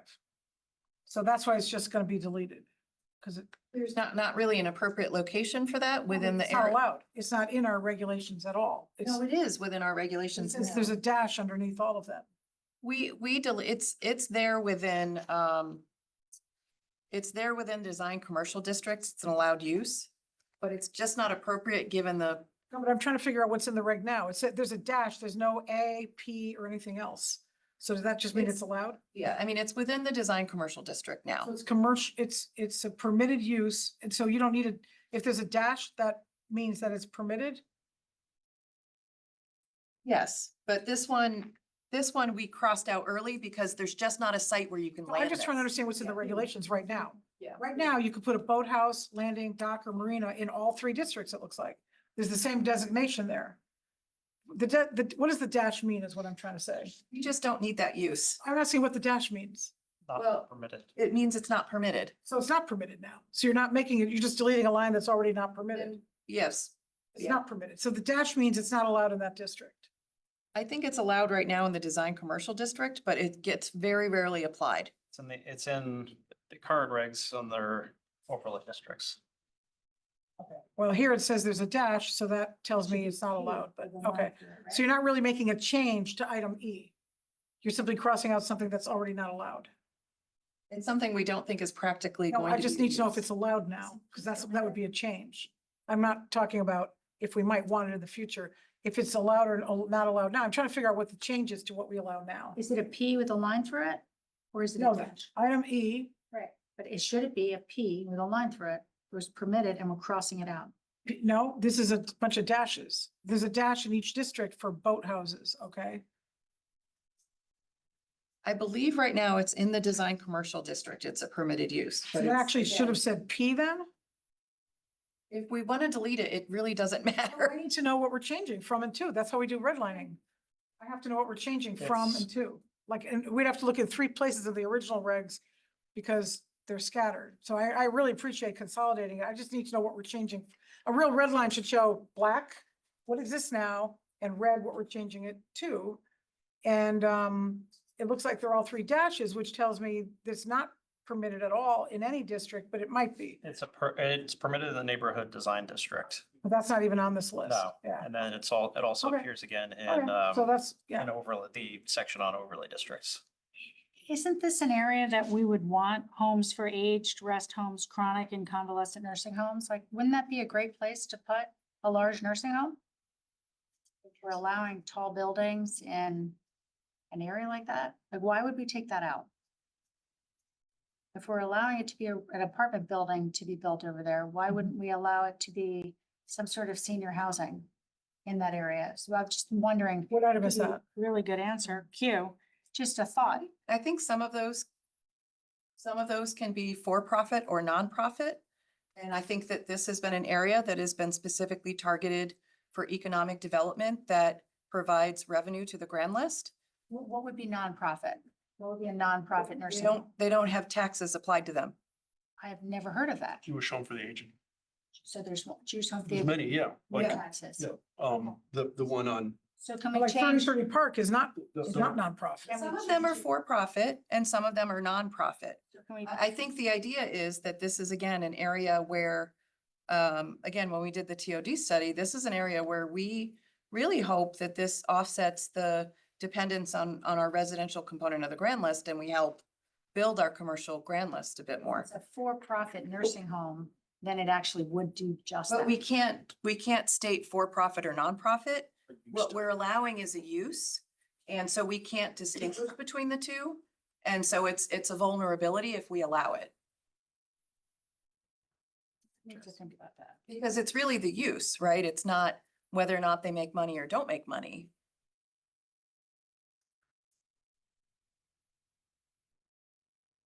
Other questions? Well, I mean, I'd like to go page by Yeah, I page mean, I through think it. we're gonna have to. Yeah, I mean, it's gonna take a long time. This is I a expect huge that amount of there's- pages. I mean, ultimately, Yeah. the commission's gonna have to decide. There's some of these where the use is consistent Yeah. across the board. Even then, I guess technically it's still at the discretion of the commission, then others where there's conflict where we have to essentially pick one. Yeah, so I really appreciate consolidating. I think that's great. It's so hard to go through the regulations and try to find anything. And some, part of it is in all three zones, part or not. It's almost impossible to figure out. That's a great project, but as far as the actual substantive changes, I think it's gonna take some time to look at each one and figure out if we like it or not. Like I it says, think- getting rid of business and professional offices on an upper floor, like, why are we doing that? I need think to we're, understand I think, that. Yeah. probably the best way to Yeah. do it is for the commission to review. I agree. I mean, the whole thing, of course, but I think the most time consuming one will be the use table. And we'll have to hold this open. Revisit, come back to it at a subsequent meeting Yeah. and start going through, and some of it may be easy if there's no, Mhm. if everyone is okay with what's in here. And then where there's conflict, we can go through and just try to get consensus on whether to allow by special exception, permit, et cetera. Okay, can I just get another clarification? So the photographs that are there to illustrate what, those are new. And therefore the caption under the photo is new. That should be redlined. Is there anything else in the verbiage on those pages? Page like 10? It says parking and then there's pictures of buildings. Is there anything else on those pages that's a red line, or is that all in our original regulations exactly as it is here? I mean, I could go I'll back. double check the wording, Okay. but for the most part, this is language is already within our regulations. Some of it might have been reordered for clarity, but a lot of this pedestrian oriented direction for building location is within our regulations. Okay, thank you. So the buildings that are 5 stories, 70 feet in height are all gonna be just your review? That doesn't come in front of the commission? No, it comes before the commission as a summary review, which is site plan review, but it doesn't involve a public hearing because that's what the statute requires. So it's up to a 65-day review window. Well, the statute allows us to have public hearings. I mean, what aspect of the statute? I mean, commercial conversions, we're not allowed to hold a public hearing, but, other stuff we are, right? Aren't we? I mean. No, the section that you were referring to that speaks to transit, middle housing or mixed-use development. That only, if it includes residential, it only allows for summary review. I thought that was just conversions of commercial. Is that any type of mixed use? Well, we don't have to answer a question now, but that's a question I have. So, yeah, it requires looking at the law again, which might change in the next,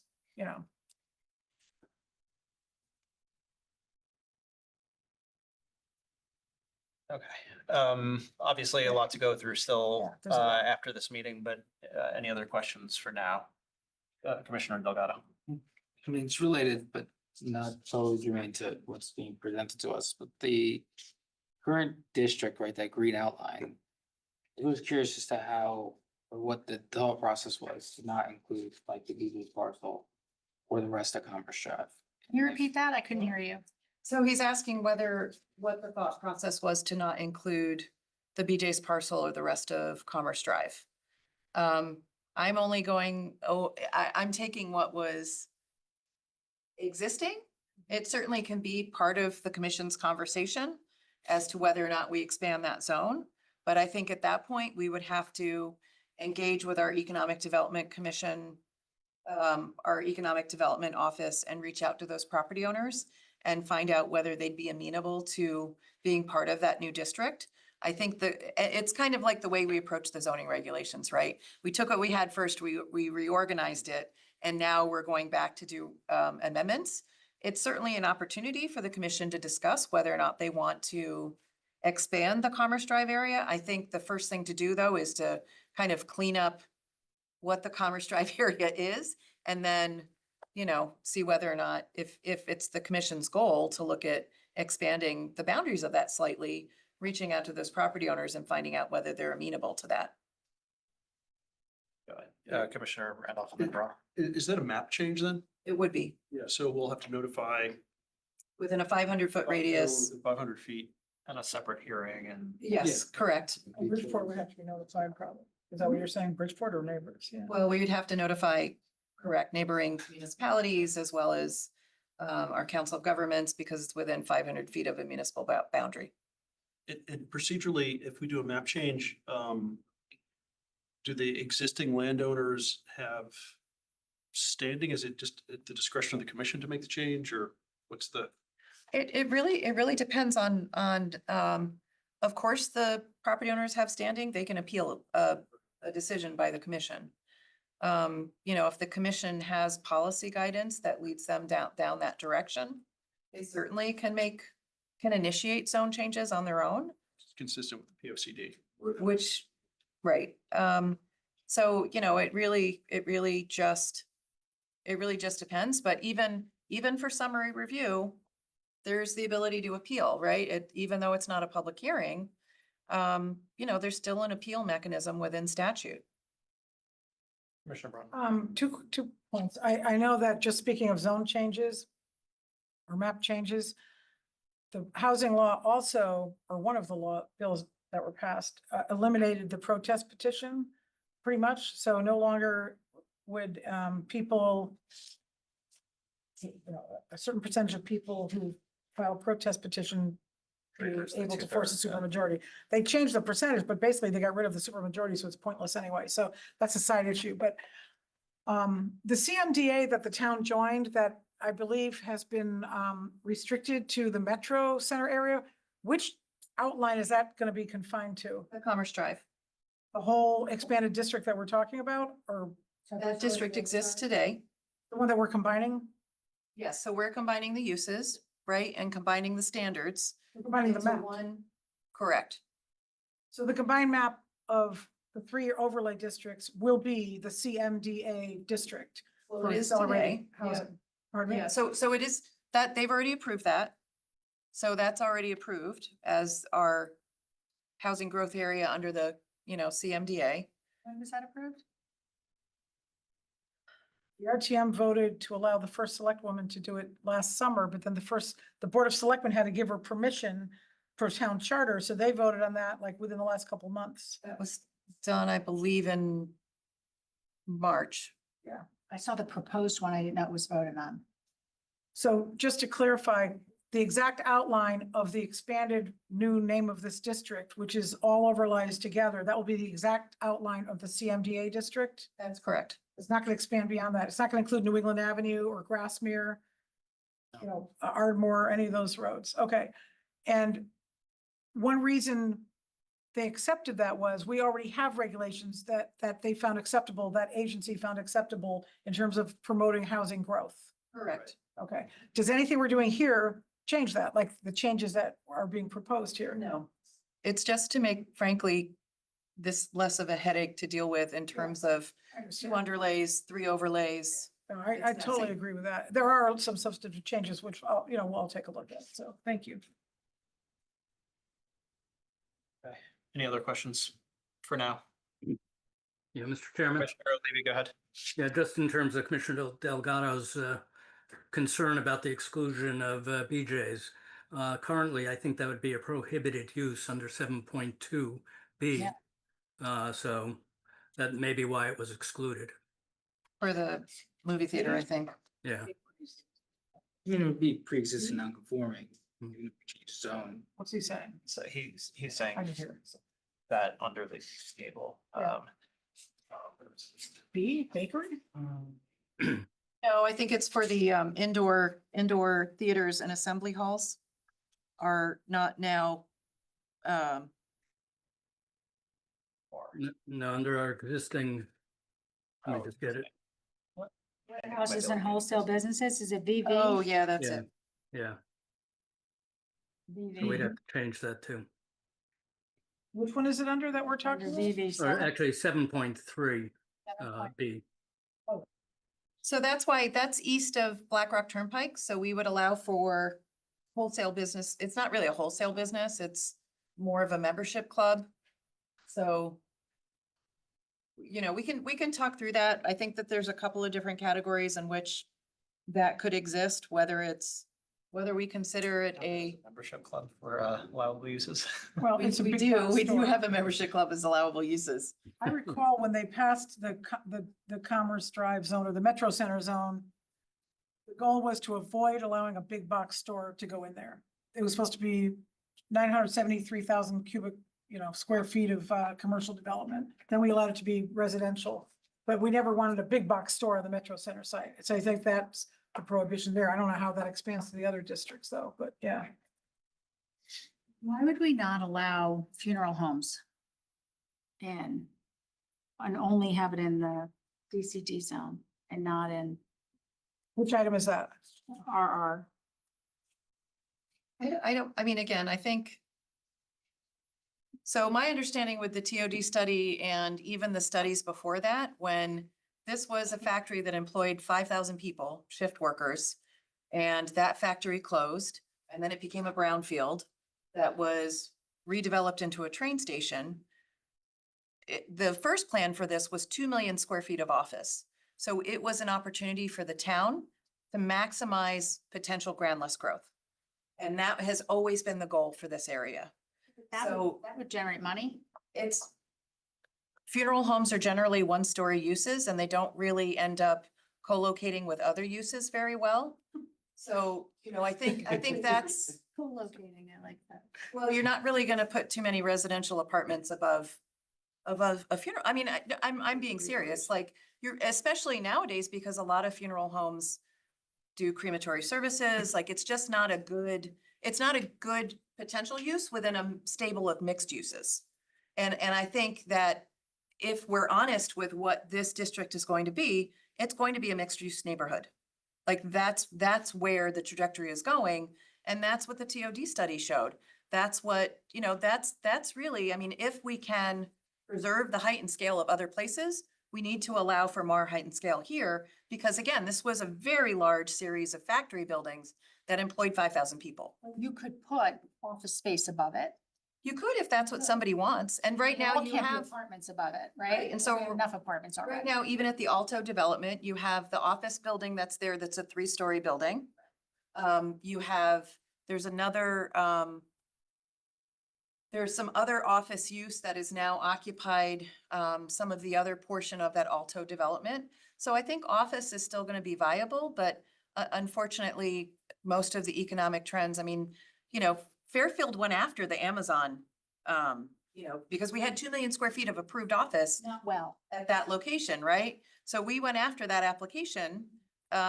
We weren't selected. I mean, the reality is for Fairfield, we just can't, we're just not a big enough municipality to attract a tenant of that size and scale anymore because those tenants are going to more walkable environments in larger cities.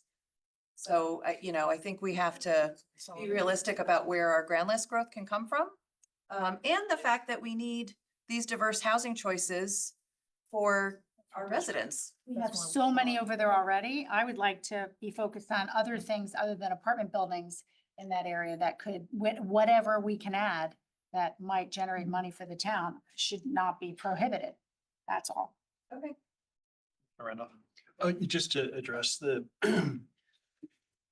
the question about funeral homes. So I think the logic is Director Harrigan was saying is that the uses they have in there are ones that might fit together and be more pedestrian oriented and try to exclude things that would be more car oriented.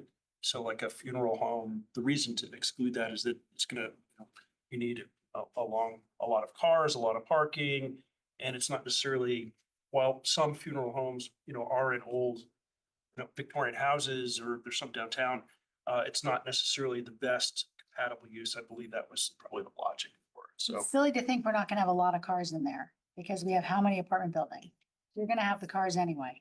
my point was that attracting uses that are car intensive was not the objective of the POCD and the transit oriented development.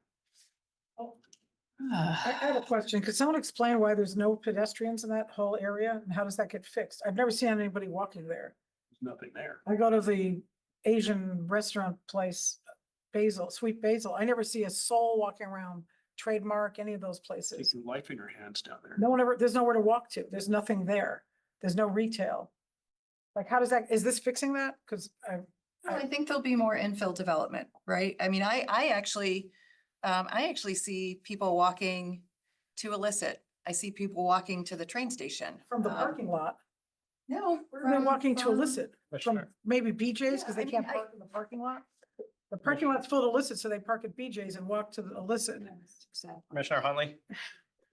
Yeah, I just wanted to say, I live over in by the Home Depot, and I have done that walk through a bunch of times, and I do see other people, but as Commissioner Randolph said, it is a little bit at times does feel like you're taking your life in your hands. So but I do encounter other people on the walk.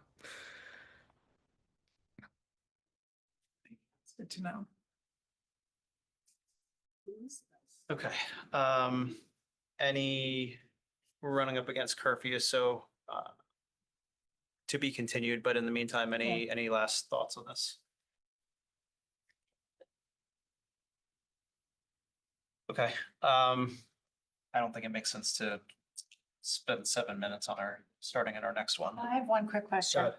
Where's the 65 days of receipt of completion of application? Where does that come from? Under 7.21, under mixed use development, where'd the 65 days come? It comes from PA 25-1 under what summary review allows.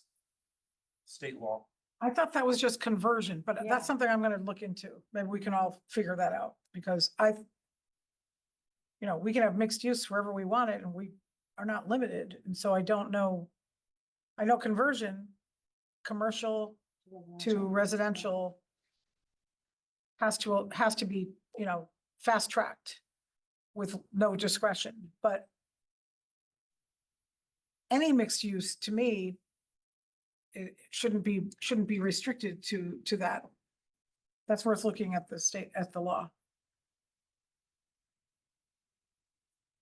Are you gonna do that or are we gonna? I'll look at the Can you law. I'm sorry, can you just restate that? Just Okay, make sure I so- understand the question. Public Act 25-1 gives us the option right now of commercial, residential, as of right, no public hearing, fast track, 65 days, conversion. And we chose mixed use as opposed to purely, residential. That law might change to prevent the mixed use, but aside from that, I don't think that law extended to every mixed use we could do in our whole town. I think that was specific related to conversion of commercial to residential or mixed use. I'll have to double check. It's for anything? It's section 16. Okay. Section 16, subsection A. So on or after July 1st, yada, yada. Can you read it all? Okay, on or after July 1st, 2026, any zoning regulations adopted or amended pursuant to section 8-2 as amended by this act shall allow for the development of a transit community middle housing development as defined in section 11 of this act, or a mixed-use development on any lot that is zoned for commercial or mixed-use development, subject only to summary review as defined in section 8-2R as amended by this act, and 2, may allow for the development of a transit community middle housing development on any lot that allows for residential use, subject only to such summary review. So that's not the conversion section at all? No, Okay. that's any development. So that's where, when we discussed it, we really want ground floor commercial, so we did not choose the transit community middle housing development. We chose mixed use development because we value ground floor commercial. That's for conversion. No, That's any correct. development. I'll relook at it. Right. Is that clear?